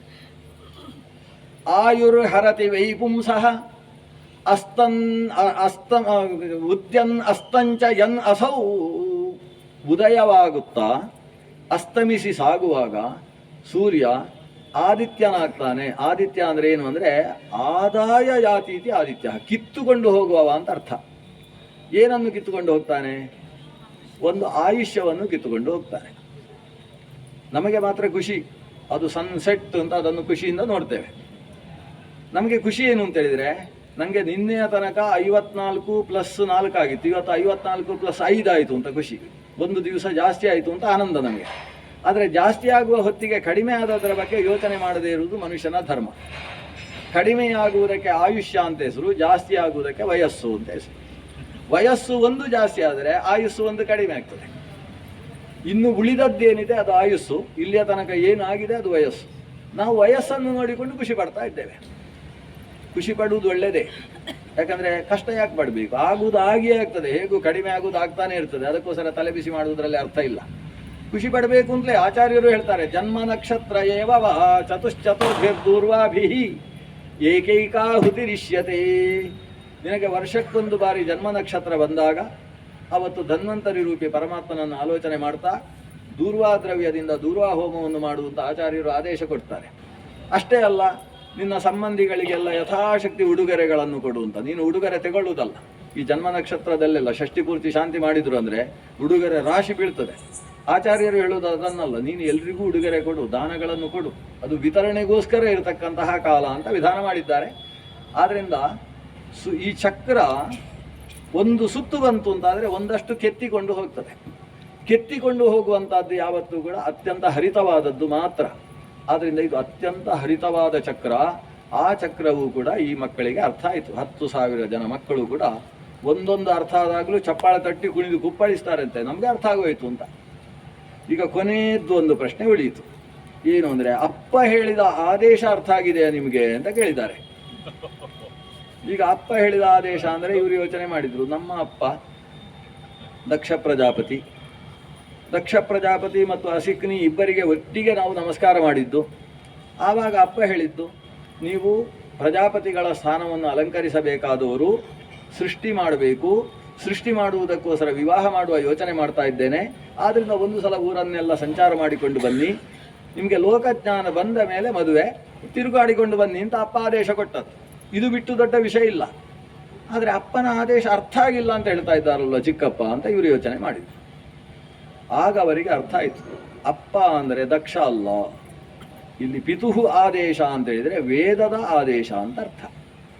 ಎಲ್ಲರಿಗೂ ತಂದೆಯ ಸ್ಥಾನದಲ್ಲಿರ್ತಕ್ಕಂಥದ್ದು ಉಪನಿಷತ್ತು ಮೊದಲಾದಂತಹ ಶಾಸ್ತ್ರ. ಈ ಪುರಾಣಾದಿಗಳೆಲ್ಲ ಹಂಸ ಕಥೆ, ಅದು ಕಥೆ ಹೇಳಿಕೊಂಡು ಹೋಯಿತು. ಆದರೆ ಅಪೌರುಷೇಯವಾದ ವಾಣಿ ವಿಲಾಸಗಳುಂಟಲ್ಲ, ಆ ಎಲ್ಲ ವಾಗ್ವಿಲಾಸಗಳು ಅದು ತಂದೆಯ ಸ್ಥಾನದಲ್ಲಿದ್ದಾವೆ. ಯಾಕಂದರೆ ಅದು ಪ್ರಭು ಸಂಹಿತ, ಮಾತೃ ಸಂಹಿತವೂ ಅಲ್ಲ, ಮಿತ್ರ ಸಂಹಿತವೂ ಅಲ್ಲ, ಪ್ರಭು ಸಂಹಿತ. ಅಪ್ಪ ಆದೇಶಿಸುವ ಹಾಗೆ ಆದೇಶಿಸ್ತಕ್ಕಂತಹ ಶಾಸ್ತ್ರಗಳು, ಕರ್ಮಕಾಂಡ ಮತ್ತು ಬ್ರಹ್ಮಕಾಂಡ ಅಂತ ಹೇಳ್ತಕ್ಕಂತಹ ವೇದದ ಭಾಗಗಳು. ಆ ಭಾಗಗಳನ್ನು ನೀವು ಸರಿಯಾಗಿ ಅರ್ಥೈಸಿಕೊಳ್ಳದೆ ಹೇಗೆ ತಾನೇ ಪ್ರಜಾಂ ಸ್ರಕ್ಷ್ಯತ ಬಾಲಕಾಹ ಬಾಲಿಶಾಪತ ಬಾಲಕಾಹ, ನೀವು ಬಾಲಿಶರಲ್ಲವೇ? ಹಾಗಾದರೆ ನಾರದರು ಹೇಳಿದ್ದು ಸರಿ ಇದೆ. ನಾವು ವೇದದಲ್ಲಿ ಏನು ಓದಿದ್ದು? ಇವರು ವೇದ ಮಂಗಳ ಮಾಡಿಕೊಂಡು ಬಂದಿದ್ದಾರೆ ಗುರುಕುಲಕ್ಕೆ ಹೋಗಿ. ಆದರೆ ವೇದ ಮಂಗಳ ಮಾಡಿದ್ದು ಹೇಗೆ ಅಂದರೆ, ವೇದದಲ್ಲಿದ್ದ ಅಷ್ಟೂ ಮಂತ್ರವನ್ನು ಉರು ಹೊಡೆದಿದ್ದಾರೆ. ಉರು ಹೊಡೆದಾಗ ವೇದ ಮಂಗಳ ಆಗ್ತದೆ. ಆದರೆ ಉರು ಹೊಡೆದ ಮೇಲೆ ನಿಜವಾಗಿ ವೇದಾಧ್ಯಯನ ಪ್ರಾರಂಭ ಆಗೋದು. ಆ ವೇದ ಅಷ್ಟೂ ವೇದ ತಲೆಯಲ್ಲಿರುವುದರಿಂದ ಮೊದಲನೇ ವೇದಕ್ಕೆ ಏನು ಅರ್ಥ ಅಂತ ಆಗ ಗೊತ್ತಾಗ್ತದೆ. ಮುಂದಕ್ಕೆ ಹಾಗೆ ಹೇಳಲಿದ್ದಾರೆ. ಆದ್ದರಿಂದ ಈಗ ಹೇಳಿದ ಈ ವೇದವಾಕ್ಯಕ್ಕೆ ಹೀಗರ್ಥ. ಈ ಉಪಕ್ರಮ ಉಪಸಂಹಾರಾದಿ ತಾತ್ಪರ್ಯ ಲಿಂಗಗಳ ಮೂಲಕವಾಗಿ ವೇದೋಪನಿಷತ್ತುಗಳಿಗೆ ಸರಿಯಾದ ಅರ್ಥ ವಿಜ್ಞಾನ ಉಂಟಾಗಬೇಕು ಅಂತಾದರೆ ಅವನಿಗೆ ಸಮಗ್ರ ವೇದ ಸಾಹಿತ್ಯ ಶಿರಸ್ಸಿನಲ್ಲಿ ಮೊದಲೇ ಇರಬೇಕಾಗ್ತದೆ ಅನ್ನುವ ಕಾರಣದಿಂದ ಆರಂಭದ ಪಾಠ ವೇದ ನಡೆದಿರ್ತದೆ. ಅಷ್ಟಕ್ಕೆ ನಾವು ವೇದ ಪಂಡಿತರು ಅಂತ ಇವರು ಅಂದುಕೊಂಡು ಬಿಟ್ಟಿರ್ತಾರೆ. ನಾರದರ ಪ್ರಶ್ನೆ ಕೇಳಿದಕ್ಕೆ ಮೇಲೆ ಇವರಿಗೆ ಅರ್ಥ ಆಯಿತು, ನಾವು ವೇದ ಓದಿದ್ದು ಯಾಕೆ ಅಂದರೆ ವೇದದಲ್ಲಿ ಏನೂ ಗೊತ್ತಿಲ್ಲ ಅಂತ ತಿಳ್ಕೊಳ್ಳಿಕ್ಕೆ. ಇದು ಬರೀ ವೇದದ ವಿಷಯದಲ್ಲಿ ಅಲ್ಲ, ಯಾವುದೇ ವೇದವ್ಯಾಸರು ರಚಿಸಿದ ಗ್ರಂಥ ಅದು ಪ್ರಪಂಚದಲ್ಲಿ ಮತ್ತೊಂದು ಇಲ್ಲ. ಇನ್ಯಾವುದಾದ್ರೂ ಹೊಸದಾಗಿ ಒಬ್ಬ ಗ್ರಂಥ ರಚಿಸಿದರೆ ವೇದವ್ಯಾಸರಿಂದ ಎರವಲು ಪಡೆದು ರಚಿಸಬೇಕೇ ಹೊರತು ವ್ಯಾಸೋಚ್ಚಿಷ್ಟಂ ಜಗತ್ ಸರ್ವಂ ಯಸ್ಯ ಹಾಸ್ಯ ಕಮಲ ಕಲಿತಂ ವಾಂಗ್ಮಯಂ ಅಮೃತಂ ಜಗತ್ ಬಿಭತಿ. ಆ ವೇದವ್ಯಾಸರ ಹಾಸ್ಯ ಕಮಲದಿಂದ ಬಂದಿರುವಂಥದ್ದೇ ಲೋಕಕ್ಕೆ ಇವತ್ತು ಶಾಸ್ತ್ರ. ಅಂತಹ ವ್ಯಾಸ ಸಾಹಿತ್ಯದಲ್ಲಿ ಯಾವ ಯಾವ ವಿಷಯಗಳು ಬಂದಿದ್ದಾವೆ ಅವೆಲ್ಲ ವಿಷಯಗಳು ಕೂಡ ಪಿತೃ ಆದೇಶವೇ ಆಗಿರ್ತದೆ, ಇಲ್ಲ ಮಿತ್ರ ಆದೇಶ ಆಗಿರ್ತದೆ, ಇಲ್ಲ ಮಾತೃ ಸಂದೇಶ ಆಗಿರ್ತದೆ. ಅದರಲ್ಲಿ ವೇದದ ಆದೇಶ ಏನಿದೆ ಅದನ್ನು ನಾವು ಅರ್ಥ ಮಾಡಿಕೊಳ್ಳಬೇಕು ಅಂತಾದರೆ ಓದಿದ ಮೇಲೆ ಅದರ ಒಳಗೆ ಇಳಿಬೇಕು. ಕೇವಲ ಓದಿ ಪಾರಾಯಣ ಮಾಡಿದರೆ ಅದರ ಅರ್ಥ ಆಗುವುದಿಲ್ಲ. ಸುಮ್ಮನೆ ಒಂದು ಶಬ್ದ ಬ್ರಹ್ಮಣಿ ನಿಷ್ಣಾತಾಹ ನ ನಿಷ್ಣೀಯುಹು ಪರೇ ಯದಿ. ಬರೀ ಶಬ್ದ ಬ್ರಹ್ಮದಲ್ಲಿ ಆಳಕ್ಕೆ ಇಳಿದು ಆ ಪರಬ್ರಹ್ಮನ ಬಗ್ಗೆ ಅವರಿಗೆ ನಿಷ್ಣಾತತೆಯೇ ಇಲ್ಲ ಅಂತ ಆದ ಪಕ್ಷದಲ್ಲಿ ಶ್ರಮಸ್ತಸ್ಯ ಶ್ರಮ ಫಲ ಅಧೇನುರಿವ ದುಃಖ್ಯತಃ ಅಂತ ಕೃಷ್ಣ ಉದ್ಧವನಿಗೆ ಹೇಳ್ತಾನೆ. ಅವನ ಶ್ರಮ ಅದಷ್ಟು ಶಾಸ್ತ್ರದಲ್ಲಿ ಶ್ರಮ ಮಾಡಿದ, ಅದರ ಪ್ರಯೋಜನ ಏನು ಅಂದರೆ ಇನ್ನೊಂದು ಶಾಸ್ತ್ರದಲ್ಲಿ ಶ್ರಮ ಪಡುವುದಷ್ಟೇ. ನಾವು ಚಿಕ್ಕದಿರಬೇಕಾದ್ರೆ ಬಸ್ಸಿಗೆ ಕಾಯ್ತಾ ಇದ್ವಿ. ಅಲ್ಲಿಂದ ಉಪ್ಪಿನಂಗಡಿಯಿಂದ ಹೋಗುವುದಕ್ಕೆ ಗುರುವಾಯನಕೆರೆ ತನಕ ಹೋಗುವುದಕ್ಕೆ ಬಸ್ಸು ಅಂತ ಕಾಯುವುದು. 9:15 ಬಸ್ಸು ಅಂತ ಪಕ್ಕದ ಚಹಾ ಅಂಗಡಿಯವ ಹೇಳ್ತಾರೆ. 9:15 ಬಸ್ಸು ಅಂತ. ನಾವು 9 ಗಂಟೆಗೆ ಹೋಗಿ ಕಾಯುವುದು. 10 ಗಂಟೆಗೆ ಸೂರ್ಯ ನೆತ್ತಿಗೆ ಬಂದಾಗಲೂ ಬಸ್ ಬರುವುದಿಲ್ಲ. ಆಗ ಹೇಳ್ತಾನೆ ಈಗ 11:15 ಬಸ್ ಬರಲಿಕ್ಕೆ ಆಯಿತು ಅಂತ ಹೇಳ್ತಾರೆ. ಆಮೇಲೆ 11:15 ಬಸ್ ಕಾಯುವುದು. ಆಮೇಲೆ 1:15 ಬಸ್ಸಿಗೆ ಇನ್ನೇನು 5 ನಿಮಿಷಕ್ಕೆ 1:15 ಬಸ್ ಬರುತ್ತೆ ಅಂತ ಅಲ್ಲಿ ಥರ ಕಾಯ್ತಾ ಇರೋದು. ಗುಂಡೂರಾಯರ ಸರ್ಕಾರದ ಅವಧಿಯಲ್ಲಿ ಈ ಕಾರಣ ಇದ್ದದ್ದು. ಹಾಗಾದರೆ ಕಾದದ್ದು ಯಾಕೆ? ಮುಂದಿದ್ದನ್ನು ಕಾಯುವುದಕ್ಕೋಸ್ಕರ ಕಾಯುವುದು. ಆ ರೀತಿಯ ಸ್ಥಿತಿಯಂತೆ ಶ್ರಮಸ್ತಸ್ಯ ಶ್ರಮ ಫಲ. ಅಷ್ಟು ಶಾಸ್ತ್ರದಲ್ಲಿ ನೀನು ಶ್ರಮ ಹಾಕಿದಿ, ಅಷ್ಟು ಉರು ಹೊಡೆದಿ, ಅದರ ಫಲ ಏನು ಅಂದರೆ ಇನ್ನೊಂದು ಶಾಸ್ತ್ರ ಉರು ಹೊಡೆಯುವುದಕ್ಕೆ ಈಗ ಉರು ಹೊಡೆದದ್ದಷ್ಟೇ. ಅದರ ಶ್ರಮವೇ ಶ್ರಮದ ಫಲ ಅಪ್ಪ. ಆದ್ದರಿಂದ ಆಳಕ್ಕಿಳಿದು ವಿಷಯ ಗ್ರಹಣ ಮಾಡುವುದರಲ್ಲಿದೆ ಹೊರತು ಕೇವಲ ಶಬ್ದ ಬ್ರಹ್ಮದಲ್ಲಿ ಈಸಾಡುವುದರಿಂದ ಪ್ರಯೋಜನ ಇಲ್ಲ ಅನ್ನುವುದನ್ನು ಪಿತೃ ಆದೇಶ ಅಂತ ಇವರು ಗ್ರಹಣ ಮಾಡಿದರಂತೆ. ಅಲ್ಲಿಗೆ ಇವರಿಗೆ ಭಾರಿ ಖುಷಿಯಾಗೋಯಿತು. ಅಂತೂ ನಾವು ಸಮುದ್ರ ದಾಟಿದೆವು. 10 ಪ್ರಶ್ನೆಗೂ ಉತ್ತರ ಸಿಕ್ಕಿತು. ಉತ್ತರ ಸಿಕ್ಕಿದ ಮೇಲೆ ಮತ್ತೆ 10,000 ಜನ ಒಟ್ಟಿಗೆ ಕೂತರು. ಅವರು ಹೇಗೆ ಅಂದರೆ ಒಂದೊಂದು ವಿಭಾಗ ಮಾಡಿದರು. 100 ಜನ 10 ಜನ ವಿಭಾಗ ಮಾಡಿ ಒಂದೊಂದು ಪ್ರಶ್ನೆಯ ಚರ್ಚೆ ಮಾಡಿ ಆಮೇಲೆ ಒಟ್ಟಿಗೆ ಚರ್ಚೆ ಅಂತ ಹೀಗೊಂದು ವ್ಯವಸ್ಥೆ ಇತ್ತು. ಈಗ ಅಷ್ಟೂ ಜನರು ಕೂಡ ಒಟ್ಟಿಗೆ ಕುಳಿತು ಚರ್ಚೆ. ಈಗ ನಮಗೆ ಉತ್ತರ ಗೊತ್ತಾಯಿತು, ನಿಮ್ಮ ಅಭಿಪ್ರಾಯ ಏನು ಅಂತ ಪ್ರಧಾನ ದೊಡ್ಡ ಪ್ರಶ್ನಿಸಿದ. ಒಕ್ಕೊರಲಲ್ಲಿ ಅವರು ಹೇಳಿದ್ದು, ನಾವು ಪ್ರಜೇಶ್ವರರಾಗುವುದಕ್ಕೆ ಅರ್ಹರಲ್ಲ ಅಂತ ತೀರ್ಮಾನಿಸಿದರು. ನಾವು ಪ್ರಜಾಪತಿಗಳಾಗುವುದಕ್ಕೆ ಅಂದರೆ ಮಕ್ಕಳನ್ನು ಸೃಷ್ಟಿ ಮಾಡ್ತೇವೆ ಅಂತ ಹೊರಟಿದ್ದೇವಲ್ಲ, ಅದನ್ನು ಬಿಟ್ಟುಬಿಡುವ. ಈಗ ಈ 10 ಪ್ರಶ್ನೆಗಳಿಂದ ನಮಗೆ ಅರ್ಥ ಆದದ್ದು ಶರೀರ ಏನು ಅಂತ ಗೊತ್ತಾಯಿತು. ಶರೀರದ ಒಳಗಿನ ಆತ್ಮ, ನಾನು ಜೀವ, ಪುರುಷ, ಪುಂಶ್ಚಲಿ ಪುರುಷನ ಪತಿ ಅಂತ ಏನೋ ಕರೆದಿದ್ದಾರಲ್ಲ, ಅಂತಹ ಪುಮಾಂಸ ನಾನು ಏನು ಅಂತ ಅರ್ಥ ಆಗಿದೆ. ನನ್ನನ್ನು ನಿಯಂತ್ರಿಸ್ತಕ್ಕಂತಹ ಪ್ರಕೃತಿ ಪುರುಷರ ಬಗ್ಗೆಯೂ ನಮಗೆ ಅರ್ಥ ಆಗಿದೆ. ಈ ಅದ್ಭುತವಾದ ಶರೀರದ ಬಗ್ಗೆ ಅರ್ಥ ಆಗುವುದರ ಜೊತೆಗೆ ಅದನ್ನು ಯಾವತ್ತೂ ಕೂಡ ಕಲಯತೀತಿ ಕಾಲಃ, ಈ ಶರೀರವನ್ನು ಮುಪ್ಪುಗೊಳಿಸತಕ್ಕಂತಹ ಕಾಲವನ್ನು ಕೂಡ ವಿಮರ್ಶೆ ಮಾಡಿದ್ದೇವೆ. ಕಾಲದ ವಿಮರ್ಶದ ಜೊತೆಗೆ ಈ ಜೀವನದಲ್ಲಿ ಏನಾದರೂ ಸಂಪಾದಿಸುವುದಾದರೆ ಮನಸ್ಸನ್ನು ಪುಷ್ಕಲಗೊಳಿಸತಕ್ಕಂತಹ ಪುರಾಣ ಸಾಹಿತ್ಯ ಮತ್ತು ವೇದ ಸಾಹಿತ್ಯ, ಹಂಸಕಥೆ ಮತ್ತು ಪಿತುರಾದೇಶ, ಇದನ್ನು ಕೂಡ ಅರ್ಥ ಮಾಡಿಕೊಂಡದ್ದಾಯಿತು. ಇನ್ನೇನುಂಟು ನಮಗೆ ಜೀವನದಲ್ಲಿ? ಇಷ್ಟೇ ಅಂತ ಅರ್ಥ ಆಯ್ತಲ್ವ ಶರೀರ. ಆದ್ದರಿಂದ ನಾವು ಹೊರಡುವ ಅಂತ ಸನ್ಯಾಸ ಧರ್ಮವನ್ನು ಸ್ವೀಕಾರ ಮಾಡಿದ್ರಂತೆ. ನಾರಾಯಣ ಸರೋವರದಿಂದ ಉತ್ತರದ ಕಡೆಗೆ ಹೋದರು. ಉತ್ತರದ ಕಡೆಗೆ ಸಾಗ್ತಾ ಸಾಗ್ತಾ ಸಾಗ್ತಾ ಕಾಶ್ಮೀರವನ್ನು ದಾಟಿದರು. ಆಮೇಲೆ ಅವರಿಗೆ ರುಚಿಕ ದೇಶ ಪ್ರಾಪ್ತಿ ಆಯಿತು. ಇವತ್ತು ರಷ್ಯಾ ಅಂತ ಕರೀತಾರೆ. ರುಚಿಕ ದೇಶವನ್ನು ಕೂಡ ದಾಟಿದರು. ಹಿಮಾಲಯವನ್ನು ದಾಟಿ ಆಮೇಲೆ ಮುಂದಕ್ಕೆ ಸಾಗಿ ಅವರು ರಮ್ಯಕ, ಹಿರಣ್ಮಯ ಮೊದಲಾದ ದೇಶಗಳಿಗೆ ಹೋದರು. ಅಲ್ಲಿಂದ ಮೇಲಕ್ಕೆ ಹೋಗುವಾಗ ಅವರಿಗೆ ಕುರುಜಾಂಗಲ ದೇಶ ಸಿಕ್ಕಿತು. ಅದನ್ನು ಉತ್ತರ ಕುರು ಅಂತ ಕರೀತಾರೆ. ಅದು ಗಂಧಮಾದನಾದಿ ಪರ್ವತಗಳನ್ನು ದಾಟಿ ಸಿಗತಕ್ಕಂತಹ ಪ್ರದೇಶ. ಆ ಪ್ರದೇಶದಲ್ಲಿ ಹೋಗಿ ಅಲ್ಲಿ ಬೀಸ್ತಾ ಇರುವ ಸುಂದರವಾದ ಗಾಳಿಗೆ ಆಸಕ್ತರಾಗಿ ಅಲ್ಲಿ ತಾವು ಅಂತರ್ಮುಖಿಗಳಾಗಿ ತಪಸ್ಸು ಮಾಡಿದರಂತೆ. ಕೊನೆಗೆ ಶರೀರ ತ್ಯಾಗ ಮಾಡಿ ಊರ್ಧ್ವಗಾಮಿಗಳಾಗಿ ಸಾಗಿದರು. ದಕ್ಷ 10,000 ಮಕ್ಕಳು ಹೋಗಿದ್ದಾರೆ ತಿರುಗಾಡಿಕೊಂಡು. ಯಾವಾಗ ಬರುವುದು? ಹೆಣ್ಣೆಲ್ಲ ಹುಡುಕಿ ವ್ಯವಸ್ಥೆ ಮಾಡಿದ್ದಾರೆ. ಹೆಣ್ಣಿನ ಜಾತಕ ನೋಡಿ ಕೂಡ ಸರಿಯಾಗಿ ಆಗ್ತದೆ ಅಂತ ಪುರೋಹಿತರು ಹೇಳಿದ್ದಾರೆ. ಆದರೆ ಮಕ್ಕಳು ಬರ್ತಾನೆ ಇಲ್ಲ. ಹುಡುಕಿಟ್ಟ ಹೆಣ್ಣು ಮಕ್ಕಳಿಗೆ ವಯಸ್ಸಾಗಿ ಋಷಿಪಂಚಮಿ ವ್ರತಾನುಷ್ಠಾನವೂ ಆಗಿ ಹೋಗಿದೆ. ಏನು ಮಾಡುವುದು ಅಂತ ಈಗ ಸಮಸ್ಯೆ. ಮಕ್ಕಳು ಬರ್ತಾ ಇಲ್ಲ, ನಿಶ್ಚಿತಾರ್ಥ ಆಗಿ ಹೋಗಿದೆ. ಆ ಹುಡುಗರು ಇಲ್ಲದೆ ನಿಶ್ಚಯ ಮಾಡಿದರೆ ಇಂಥ ಸಮಸ್ಯೆ ಆಗುತ್ತೆ. ಮರ್ಯಾದೆ ಹೋಯ್ತಂತೆ ದಕ್ಷನಿಗೆ. ಸಿಟ್ಟು ಬರ್ತದೆ, ಇದು ನನ್ನ ನಾರದನ ಕೆಲಸ ಅಂತ ಗೊತ್ತಾದ ಮೇಲೆ ಇನ್ನಷ್ಟು ಸಿಟ್ಟು ಬಂತು. ಅಷ್ಟೊತ್ತಿಗೆ ಚತುರ್ಮುಖ ಬ್ರಹ್ಮ ಬಂದ. ಚತುರ್ಮುಖ ಬ್ರಹ್ಮ ಬಂದು, ಪ್ರಪಂಚವೇ ಹೀಗೆ, ನಾವು ಹೇಳಿದ ಹಾಗೆ ನಮ್ಮ ಮಕ್ಕಳು ಇರಬೇಕು ಅಂತ ಅಪ್ಪ ಬಯಸುವುದೇ ತಪ್ಪು, ನನಗೆ ಆರಂಭದಲ್ಲಿ ಅರ್ಥವಾಗಿತ್ತು ಅದು ಅಂತ ಹೇಳ್ತಾನೆ ಬ್ರಹ್ಮದೇವ. ಯಾಕಂದರೆ ಅವನಿಗೆ 4 ಜನ ಮಕ್ಕಳು ಹುಟ್ಟಿದ್ರು, ಮಾನಸ ಸೃಷ್ಟಿ ಸನಕಾದಿಗಳು 4 ಜನ. ಈ ಬ್ರಹ್ಮದೇವ ಆ ಮಕ್ಕಳಿಗೆ ಹೇಳಿದ, ನನ್ನ ಸೃಷ್ಟಿಯ ಜವಾಬ್ದಾರಿ ನೀವು ಹಂಚಿಕೊಳ್ಳಬೇಕು ಮುಂದೆ ಅಂತ. ಇವರು ಹೀಗೆ ಮೈಯನ್ನು ಕೂಸಿದ್ರಂತೆ, ನೋಡಿ ಯಜ್ಞೋಪಯುಕ್ತ ಇಲ್ಲ ನಮಗೆ, ನಾವು ಸೃಷ್ಟಿ ಮಾಡ್ಲಿಕ್ಕೆ ಆಗಲ್ಲ ಅಂತ ಹೇಳಿದ್ರಂತೆ. ಅಷ್ಟು ಹೇಳಿದ್ದಕ್ಕೆ ಈ ಅಪ್ಪನಿಗೆ ಸಿಟ್ಟು ಬಂತು, ಬ್ರಹ್ಮನಿಗೆ ಸಿಟ್ಟು ಬಂದು ಅದರಿಂದ ರುದ್ರದೇವರ ಸೃಷ್ಟಿಯಾಯಿತು. ಅಂದರೆ ತಂದೆಯಂದಿರಿಗೆ ಯಾರು ಹೇಳಿದ್ದು ಕೇಳದೆ ಹೋದರೂ ಹೆಚ್ಚು ಸಮಸ್ಯೆ ಆಗುವುದಿಲ್ಲ, ಆದರೆ ತನ್ನ ಮಕ್ಕಳು ಹೇಳಿದ್ದು ಕೇಳಲಿಲ್ಲ ಅಂದರೆ ಸಿಟ್ಟು ಅದ್ವಾತಂತ ಬರ್ತದೆ. ಅದನ್ನು ಬ್ರಹ್ಮ ಹೇಳ್ತಾನೆ, ಇದೊಂದು ಸಮಸ್ಯೆ ಇದೆ ಅಪ್ಪಂದಿರಲ್ಲಿ, ದೊಡ್ಡ ಸಮಸ್ಯೆ ಇದು ಅಪ್ಪಂದಿರ ಸಮಸ್ಯೆ. ಮಕ್ಕಳು ನಾನು ಹೇಳಿದ ಹಾಗೆ ಕೇಳಬೇಕು ಅಂತ ಹೇಳುವುದಕ್ಕೆ ಇವನು ಯಾರು ಅಧಿಕಾರಿ? ನಾನೇ ನನ್ನ ಮಕ್ಕಳು ನಾನು ಹೇಳಿದ ಹಾಗೆ ಕೇಳಲಿಲ್ಲ ಅಂತ ಆಮೇಲೆ ಸಿಟ್ಟನ್ನು ಬಿಟ್ಬಿಟ್ಟೆ. ಭೂತ ಪ್ರೇತ ಪಿಶಾಚಿ ಎಲ್ಲ ಸೃಷ್ಟಿಯಾಯಿತು ಅದರಿಂದ, ಅದನ್ನೂ ಸಹಿಸಿಕೊಂಡೆ ನಾನು. ಅದನ್ನ ಸಿಟ್ಟು ಮಾಡಿಕೊಂಡ್ರೆ ಹುಟ್ಟುವುದು ಭೂತ ಪ್ರೇತ ಪಿಶಾಚಿಗಳೇ, ಬೇರೆ ವಿಶೇಷ ಇಲ್ಲ. ಅದನ್ನ ಸಿಟ್ಟು ಮಾಡಿಕೊಳ್ಬೇಡ, ಸಮಾಧಾನ ಮಾಡ್ಕೋ, ನೀನು ನನ್ನ ಮಗ ಅವನು ನನ್ನ ಮಗ, ನಾರದನ ಮೇಲೆ ಸಿಟ್ಟು ಮಾಡಬೇಡ. ನೀನೇನು ನಿನಗೆ ಬೇಕಾದ ಹಾಗೆ ಭಗವಂತ ಆದೇಶ ಕೊಟ್ಟಿದ್ದಾನಲ್ವ, ಹಂಸಗುಹ್ಯ ಸ್ತೋತ್ರದಿಂದ ತೃಪ್ತನಾಗಿ ಮತ್ತೆ ಮಕ್ಕಳನ್ನು ಸೃಷ್ಟಿ ಮಾಡು. ಇವನು 1000 ಮಕ್ಕಳನ್ನು ಸೃಷ್ಟಿಸಿದ. ಒಂದ್ಸಲ ನೋಡೋಣ, ಏನಾದರೂ ಎಡವಟ್ಟಾದರೆ ಆಮೇಲೆ 20,000 30,000, ಈಗ ಸದ್ಯಕ್ಕೆ 1,000. ಈ 1,000 ಜನ ಮಕ್ಕಳಿಗೆ ಶಬಲಾಶ್ವರು ಅಂತ ಹೆಸರು. ಈಗ ಹಿಂದೆ ಹರಿಯಶ್ವರ ತಮ್ಮಂದಿರು, ಶಬಲಾಶ್ವರ ಆವಿರ್ಭಾವ ಆಯಿತು. ಶಬಲ ಅಂದರೆ ಅದೊಂದು ಥರದ ಬಣ್ಣ, ಬಣ್ಣಗಳು ಸೇರಿದಾಗ ಶಬಲ ಅಂತ ಕರೀತಾರೆ. ಶಬಲಂ ಪ್ರಪದ್ಯೇ. ಶಬಲ ಅಂದರೆ ಈ ಜಿಂಕೆಯ ಬಣ್ಣವನ್ನು ಶಬಲ ಬಣ್ಣ ಅಂತಲೇ ಕರೆಯುವುದು, ಕಾಮನ ಬಿಲ್ಲಿನ ಬಣ್ಣವನ್ನು ಕೂಡ ಶಬಲ ವರ್ಣ ಅಂತಲೇ ಕರೆಯುವುದು. ಅಂದರೆ ಅನೇಕ ಬಣ್ಣಗಳ ಒಂದು ಸಮುದಾಯ ಸೇರಿದರೆ ಶಬಲ ವರ್ಣ ಅಂತ ಕರೀತಾರೆ. ಚಿತ್ರವರ್ಣ ಅಂತ ಮತ್ತೊಂದು ಹೆಸರಿದೆ. ಶಬಲಾಶ್ವರು ಅಂತೇಳಿದರೆ ಬಣ್ಣದ ಕುದುರೆಗಳ ಒಡೆಯರು. ಹಿಂದೆ ಹರಿಯೇಶ್ವರು ಅಂದರೆ ದೇವರ ಕಡೆಗೆ ಸಾಗುವಂತಹ ಮನಸ್ಸುಳ್ಳವರು ಅಂತ ಅರ್ಥ ಮಾಡಿದ್ದೇವೆ. ಶಬಲಾಶ್ವರು ಅಂದರೂ ಅದೇ ಅರ್ಥ. ಯಾಕಂದರೆ ಉಪನಿಷತ್ತಿನಲ್ಲಿ ಬ್ರಹ್ಮ ಮತ್ತು ಶಬಲ ಇವೆರಡನ್ನು ಪರ್ಯಾಯ ಪದವಾಗಿ ಬಳಸಿದ್ದಾರೆ. ಭಗವಂತನಲ್ಲಿ ಶಬಲ ಬ್ರಹ್ಮ ಅಂತ ಒಂದು ಸ್ವರೂಪ, ಅಂದರೆ ಲೋಕಕ್ಕೆಲ್ಲ ಕಾಣಿಸಿಕೊಳ್ಳತಕ್ಕಂತಹ ಸ್ವರೂಪ. ರಾಮ, ಕೃಷ್ಣ, ವೇದವ್ಯಾಸ ಮೊದಲಾದ ರೂಪಗಳನ್ನು ಶಬಲ ಬ್ರಹ್ಮ ಅಂತ ಕರೀತಾರೆ.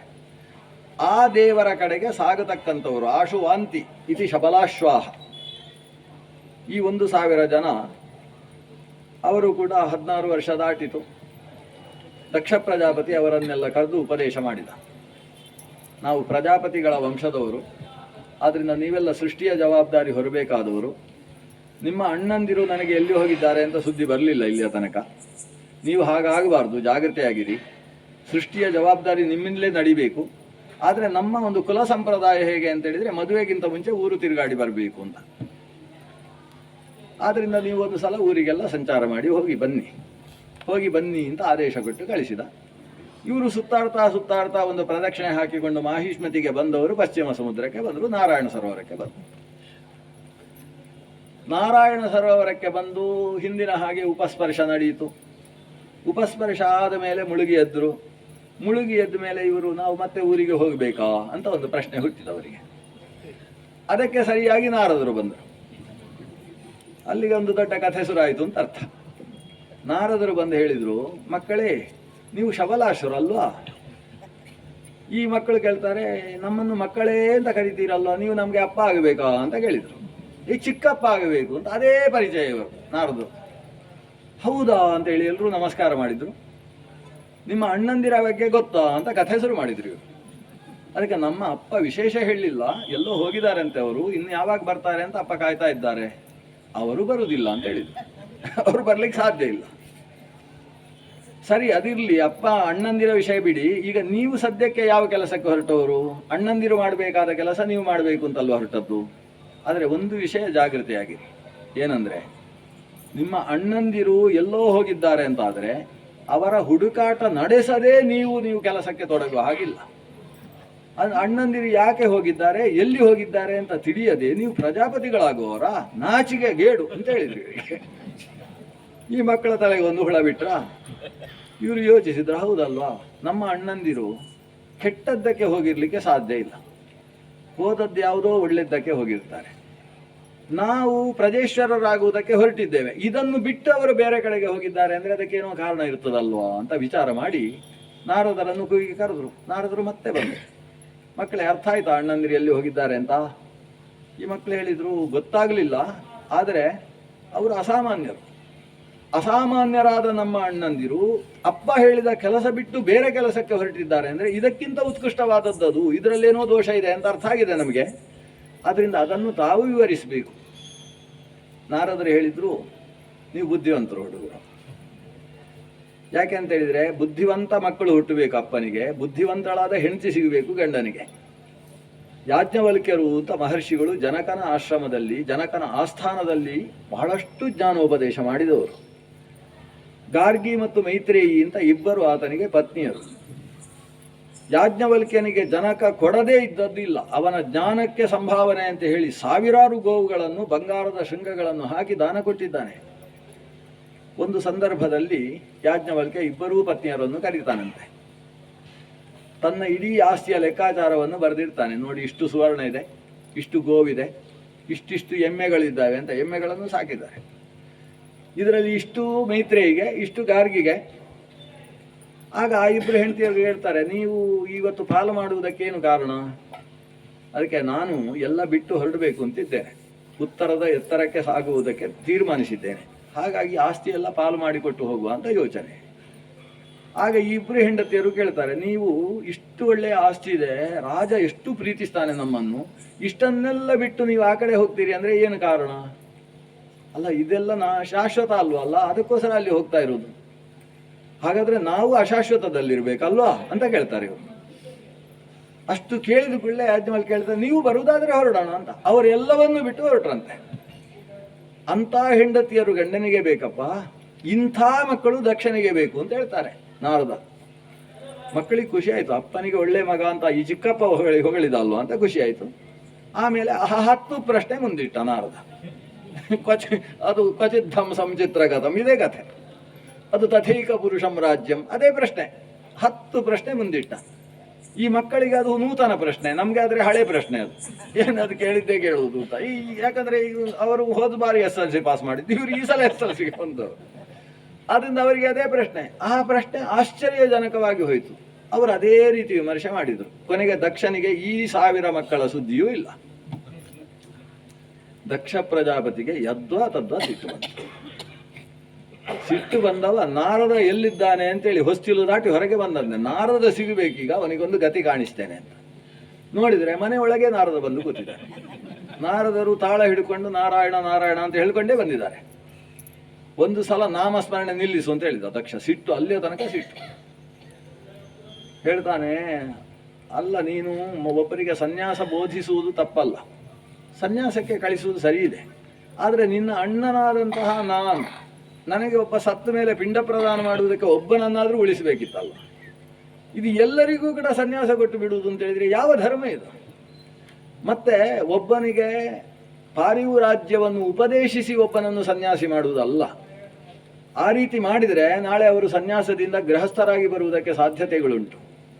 ಅವರಾಗಿಯೇ ಅಧ್ಯಯನ ಮಾಡ್ತಾ ಮಾಡ್ತಾ ಸನ್ಯಾಸಿಗಳಾಗಬೇಕು ಹೊರತು ಉಪದೇಶ ಮಾಡಿ ಸನ್ಯಾಸ ಮಾಡುವುದಕ್ಕೆ ಏನರ್ಥ ಇದೆ? ಯಾವ ಶಾಸ್ತ್ರ ಹಾಗೆ ಹೇಳಿದೆ? ಶಾಸ್ತ್ರ ವಿರುದ್ಧವಾದ ಕೆಲಸ ಮಾಡಿದ್ದಿ, ಅಣ್ಣನಿಗೆ ದ್ರೋಹವೆಸಗಿದ್ದಿ, ಇವನಿಗೆ ಒಂದೇ ಒಂದು ಪಿಂಡ ಪ್ರದಾನಕ್ಕೆ ಯೋಗ್ಯವಾದದ್ದನ್ನು ಉಳಿಸಲಿಲ್ಲ, ಎಂಥ ಅನ್ಯಾಯ ಮಾಡಿದಿ, ಇದರಿಂದ ನನಗೆ ಸಿಟ್ಟು ಬಂದಿದೆ ಅಂತ ಹೇಳಿದ. ಆವಾಗ ನಾರದ ಹೇಳ್ತಾನೆ, ಸಿಟ್ಟು ಬಂದಿದೆ ಅಂತ ಹೇಳಿದವರಿಗೆ ಸಿಟ್ಟು ಬಂದಿರುವುದಿಲ್ಲ ಅಂತ ಹೇಳಿದ. ಅಂದರೆ ಸಿಟ್ಟು ಬಂದವರು ಸಿಟ್ಟಿನ ಕಾರ್ಯ ಮಾಡಬೇಕು ಹೊರತು ಸಿಟ್ಟು ಬಂದಿದೆ ಅಂತ ಹೇಳ್ಕೊಳ್ಳುವುದಾ? ಆದರೆ ದಕ್ಷನಿಗೆ ನಿಜವಾಗಿಯೂ ಸಿಟ್ಟು ಬಂದಿತ್ತು. ಅದನ್ನು ಹೇಗಾದರೂ ನಿಗ್ರಹಿಸಬೇಕು, ಬ್ರಹ್ಮದೇವ ಹೇಳಿದ್ದಾನೆ ಅಂತ ಅದನ್ನು ನಿಗ್ರಹಿಸುವುದಕ್ಕೆ ಪ್ರಯತ್ನ, ಸೋತ ಅಂತೆ. ಕೊನೆಗೆ ಅವ ಹೇಳ್ತಾ, ನೀನು ಹೀಗೇ ಇದ್ದರೆ ಎಲ್ಲ ಕಲ್ಯಾಣ ಮಂಟಪಗಳಿಗೂ ಬೀಗ ಹಾಕಬೇಕಾಗ್ತದೆ. ಅದಕ್ಕೋಸ್ಕರ ಲೋಕದ ಉಪಕಾರಕ್ಕೋಸ್ಕರ ನಾನೊಂದು ಶಾಪ ಕೊಡ್ತೇನೆ ಅಂತ ಶಾಪ ಕೊಟ್ಟ. ನೀನು ತ್ರಿಲೋಕ ಸಂಚಾರಿಯಾಗು ಅಂತ ಒಂದು ಶಪಿಸಿದ. ಅಂದರೆ ಒಂದು ಊರಿನಲ್ಲಿ ಒಂದು ದಿವಸಕ್ಕೆ ಜಾಸ್ತಿ ಇರಬೇಡ ಅಂತ ಅರ್ಥ. ಒಂದು ಊರಿನಲ್ಲಿ ಒಂದು ದಿವಸ ಇದ್ದರೆ ಅಲ್ಲಿ ಕಲ್ಯಾಣ ಮಂಟಪ ಮುಚ್ಚಿಸಿದ ಅಂತಲೇ ಅರ್ಥ ನಾರದ. ಅದಕ್ಕೋಸ್ಕರ ಅವ ತಿರುಗಾಡ್ತಾ ಇರಬೇಕಂತೆ. ನಾರಾಯಣ ನಾರಾಯಣ ಅಂತ ನಾಮಸ್ಮರಣೆ ಮಾಡಿಕೊಂಡು ತಿರುಗಾಡ್ತಾ ಇರು. ನಾರಾಯಣನ ಬಗ್ಗೆ ಎಷ್ಟು ಬೇಕಾದರೆ ಹೇಳು, ಆದರೆ ಈ ಕೆಲಸಗಳನ್ನೆಲ್ಲ ಮಾಡುವುದಕ್ಕೆ ಅವಕಾಶ ಇಲ್ಲ ಅಂತ ಒಂದು ಶಾಪ ಕೊಟ್ಟಂತೆ. ಆ ಶಾಪ ಕೊಟ್ಟಾಗ ನಮ್ಮ ನಾರದರು ನಾರಾಯಣ ಅಂತ ನಗ್ತಾ ಇದ್ದಾರೆ. ಒಳ್ಳೆ ಶಾಪ. ಎಷ್ಟು ಊರು ನೋಡುವುದಕ್ಕೆ ಅವಕಾಶ ಆಯಿತು, ಎಷ್ಟು ಜನರನ್ನು ಉದ್ಧರಿಸುವುದಕ್ಕೆ ಅವಕಾಶ ಆಯಿತು, ಎಷ್ಟು ಹಾಡು ಕಟ್ಟಿಕೊಂಡು ತಿರುಗಾಡ್ಬೋದು ಊರೆಲ್ಲ ಅಂತ ನಾರದರು ಸುತ್ತಾಡುವುದಕ್ಕೆ ಪ್ರಾರಂಭಿಸಿದರು. ಇದು ದಕ್ಷ ಪ್ರಜಾಪತಿಗೂ ಈ ನಾರಾಯಣ ಸರೋವರಕ್ಕೂ ಮಧ್ಯದಲ್ಲಿ ಬಂದಂತಹ ಹರಿಯಶ್ವ ಶಬಲಾಶ್ವರಿಗೂ ಇರತಕ್ಕಂಥ ಸಂಬಂಧ. ಅಂದರೆ ಈ ಪ್ರದೇಶದಲ್ಲಿ ಅನೇಕರು ವೈರಾಗ್ಯ ಸಂಪನ್ನರಾಗಿದ್ದಾರೆ. ನಮ್ಮ ಶರೀರದ ಬಗ್ಗೆ ಅಧ್ಯಾತ್ಮದ ಬಗ್ಗೆ ತಿಳಿಯುವುದಕ್ಕೋಸ್ಕರ ಇಲ್ಲಿ ಕುಳಿತು ತಪಸ್ಸು ಮಾಡಿ ಸಾವಿರ ವರ್ಷಗಳ ಜ್ಞಾನ ಸಂಪಾದನೆ ಮಾಡಿದ್ದಾರೆ. ಅಷ್ಟೆಲ್ಲ ಜ್ಞಾನಿಗಳು ಇಲ್ಲಿ ಬಂದು ಕೂತದ್ರಿಂದ ಈ ದೇಶಕ್ಕೊಂದು ಮಹತ್ವ. ಸುಮ್ಮನೆ ಒಂದು ಪ್ರದೇಶಕ್ಕೆ ಮಹತ್ವ ಬರುವುದಿಲ್ಲ, ಅದು ಉತ್ತಮ ಕ್ಷೇತ್ರ ಅಂತ ಆಗುವುದಿಲ್ಲ. ಅಲ್ಲಿ ಅನೇಕ ಋಷಿ ಸಾಧನೆ ನಡೆದಿರಬೇಕು. ಇವತ್ತು ಪಾಜಕ ಕ್ಷೇತ್ರ ಒಂದು ಕಾಲದಲ್ಲಿ ಕಲ್ಲು ಬಂಡೆಗಳ ಮುದ್ದೆ ಅದು, ಆದರೆ ಅದಕ್ಕೆ ಅದೊಂದು ಕ್ಷೇತ್ರ. ಪವಿತ್ರಂ ಪಾಜಕ ಕ್ಷೇತ್ರಂ ಕೋನ ಸೇವೇತ ಅಂತ ಕೇಳ್ತಾರಲ್ವ, ಅಂಥ ಪವಿತ್ರತೆ ಯಾಕೆ ಬಂತು ಪಾಜಕ ಕ್ಷೇತ್ರಕ್ಕೆ? ಅಲ್ಲಿ ಶ್ರೀಮನ್ ಮಧ್ವಾಚಾರ್ಯರು ಅವತರಿಸಿದರು. ಪರಶುರಾಮ ದೇವರ ದುರ್ಗಾದೇವರ ಸನ್ನಿಧಾನದ ಜೊತೆಗೆ ಅಲ್ಲಿ ವಾಯುತತ್ವದ ಸನ್ನಿಧಾನ ಪ್ರಾಪ್ತವಾಯಿತು. ಪಂಚ ಸರಸ್ಸುಗಳು ವಿರಾಜಿಸಿದುವು. ಆ ಕ್ಷೇತ್ರಕ್ಕೊಂದು ಬಲ ಬಂತು. ಅದು ಮಧ್ವಗುರುಗಳು ಮಾಡಿದ ತಪಸ್ಸಿನ ಬಲ ಅಂತ. ಹೀಗೆ ಒಂದು ತಪಸ್ಸು ಇಲ್ಲದೆ, ಒಂದು ಪ್ರದೇಶದಲ್ಲಿ ದೊಡ್ಡ ಜ್ಞಾನಕರ್ಮ ನಡೆಯದೆ ಆ ದೇಶಕ್ಕೆ ಒಂದು ವಿಶಿಷ್ಟವಾದ ಸ್ಥಾನ ಮನ್ನಣೆ ಬರುವುದಿಲ್ಲ. ನಾರಾಯಣ ಸರಸ್ಸಿನ ಪ್ರದೇಶಕ್ಕೆ ಇಂತಹ ಸ್ಥಾನ ಬರುವುದಕ್ಕೆ, ಇಷ್ಟು ಜನರನ್ನು ಆಕರ್ಷಿಸುವುದಕ್ಕೆ ಅದಕ್ಕೆ ಮುಖ್ಯ ಕಾರಣ ನಾವು ಹಿಂದೆ ನೋಡಿದ ರುದ್ರಗೀತೆ, ಅದರ ಪಕ್ಕದಲ್ಲಿ ಬಂದಂತಹ ದಕ್ಷ ಮತ್ತು ದಕ್ಷನ ಶಬಲಾಶ್ವ ಹರಿಯಶ್ವರ ಎಂಬಂತಹ 11,000 ಮಂದಿ ಇಲ್ಲಿ ಮಾಡಿದಂತಹ ಜ್ಞಾನ ಕಾರ್ಯ, ತಿಳಿಯುವುದಕ್ಕೋಸ್ಕರ ಮಾಡಿದಂತಹ ಪ್ರಯತ್ನ. ಇದಾದ ಮೇಲೆ ನಮ್ಮ ದಕ್ಷನಿಗೆ ಇನ್ನು ಗಂಡು ಮಕ್ಕಳನ್ನು ಹುಟ್ಟಿಸಿದರೆ ಪ್ರಯೋಜನ ಇಲ್ಲ ಅಂತ ತೀರ್ಮಾನ ಆಯಿತು. ಸಂತಾನದ ವೃದ್ಧಿ ಆಗುವುದಿಲ್ಲ. ನಾರದನಿಗೆ ಶಾಪ ಕೊಟ್ಟದ್ದೇನೋ ಹೌದು, ಆದರೆ ಅವ ಲೋಕ ಸಂಚಾರಿ ಅಂತ ಮಾಡಿದ್ದೇನೆ, ಅವ ಇವರನ್ನು ಕರ್ಕೊಂಡು ಸಂಚಾರ ಮಾಡಿದರೆ ಗತಿ ಏನು ಅಂತ ಅನಿಸಿತು ಅವನಿಗೆ. ಹಾಗಾಗಿ ಆತ ಮುಂದಿನ ವ್ಯವಸ್ಥೆ ಏನು ಅಂದರೆ 60 ಜನ ಹೆಣ್ಣು ಮಕ್ಕಳನ್ನು ಹುಟ್ಟಿಸಿದ. ಇದು ದಕ್ಷನ ಮುಂದಿನ ವ್ಯವಸ್ಥೆ. 60 ಜನ ಹೆಣ್ಣು ಮಕ್ಕಳು. ಹೆಣ್ಣು ಮಕ್ಕಳು ಆವಿರ್ಭವಿಸಿದ ಮೇಲೆ ಗಂಡು ಮಕ್ಕಳನ್ನು ಹುಡುಕುವ ಕೆಲಸ ಮಾಡಿದ. ಆದರೆ 60 ಜನ ಗಂಡು ಮಕ್ಕಳು ಸಿಗಲಿಲ್ಲ. ಹಾಗಾದರೆ ಹೆಣ್ಣು ಮಕ್ಕಳಿಗೆ ವ್ಯವಸ್ಥೆ ಹೇಗೆ? ಅದರಲ್ಲಿ ಒಂದು 10 ತೆಗೆದಂತೆ.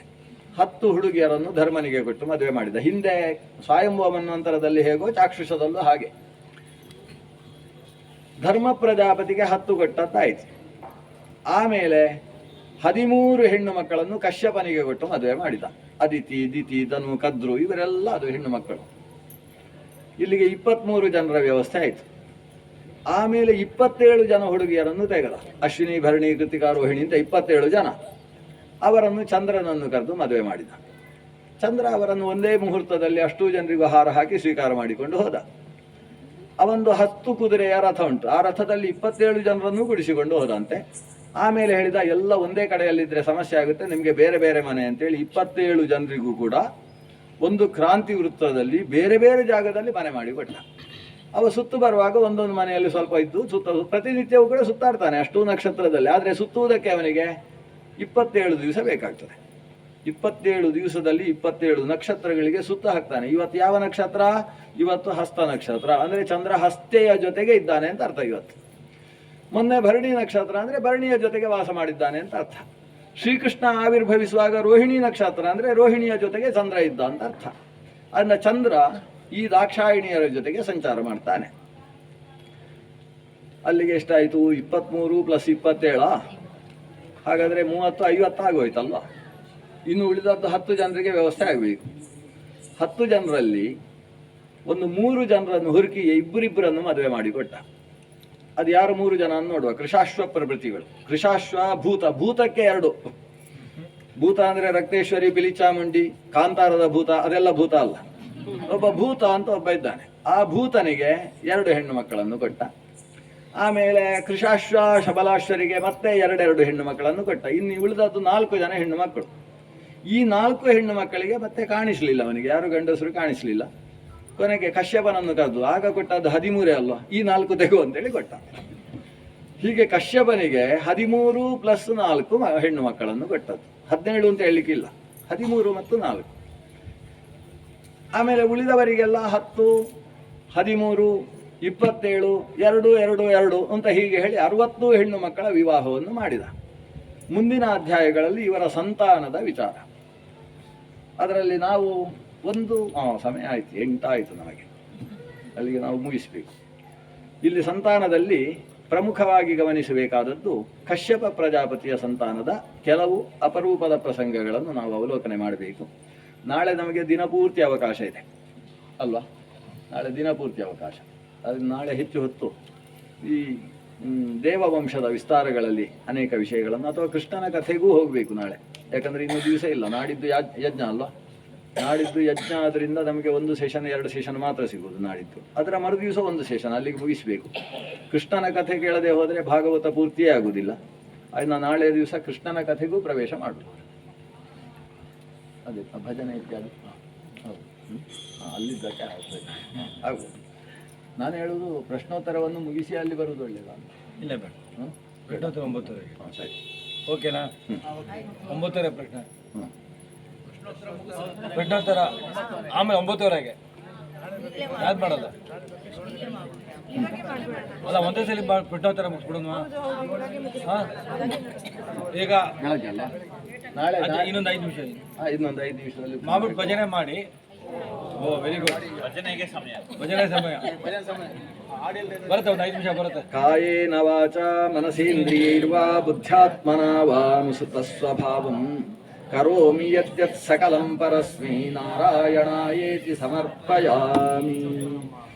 ಸರ್ವೇ ಭವಂತು ಸುಖಿನಃ, ಸರ್ವೇ ಸಂತು ನಿರಾಮಯಾಃ, ಸರ್ವೇ ಭದ್ರಾಣಿ ಪಶ್ಯಂತು, ಮಾ ಕಶ್ಚಿತ್ ದುಃಖಭಾಗ್ ಭವೇತ್. ಅಕ್ಷಯಂ ಕರ್ಮ ಯಸ್ಮಿನ್ ಪರೇ ಸ್ವರ್ಪಿತಂ ಪ್ರಕ್ಷಯಂ ಯಾಂತಿ ದುಃಖಾನಿ ಯನ್ನಾಮತಃ. ಅಕ್ಷರೋ ಯೋಜರಃ ಸರ್ವದೈವಾಮೃತಃ ಕುಕ್ಷಿಗಂ ಯಸ್ಯ ವಿಶ್ವಂ ಸದಾ ಜಾದಿಕಂ ಪ್ರೀಣಯಾಮೋ ವಾಸುದೇವಂ ದೇವತಾಮಂಡಲಾಖಂಡಮಂಡನಂ ಪ್ರೀಣಯಾಮೋ ವಾಸುದೇವಂ. ಶ್ರೀಕೃಷ್ಣಾರ್ಪಣಮಸ್ತು.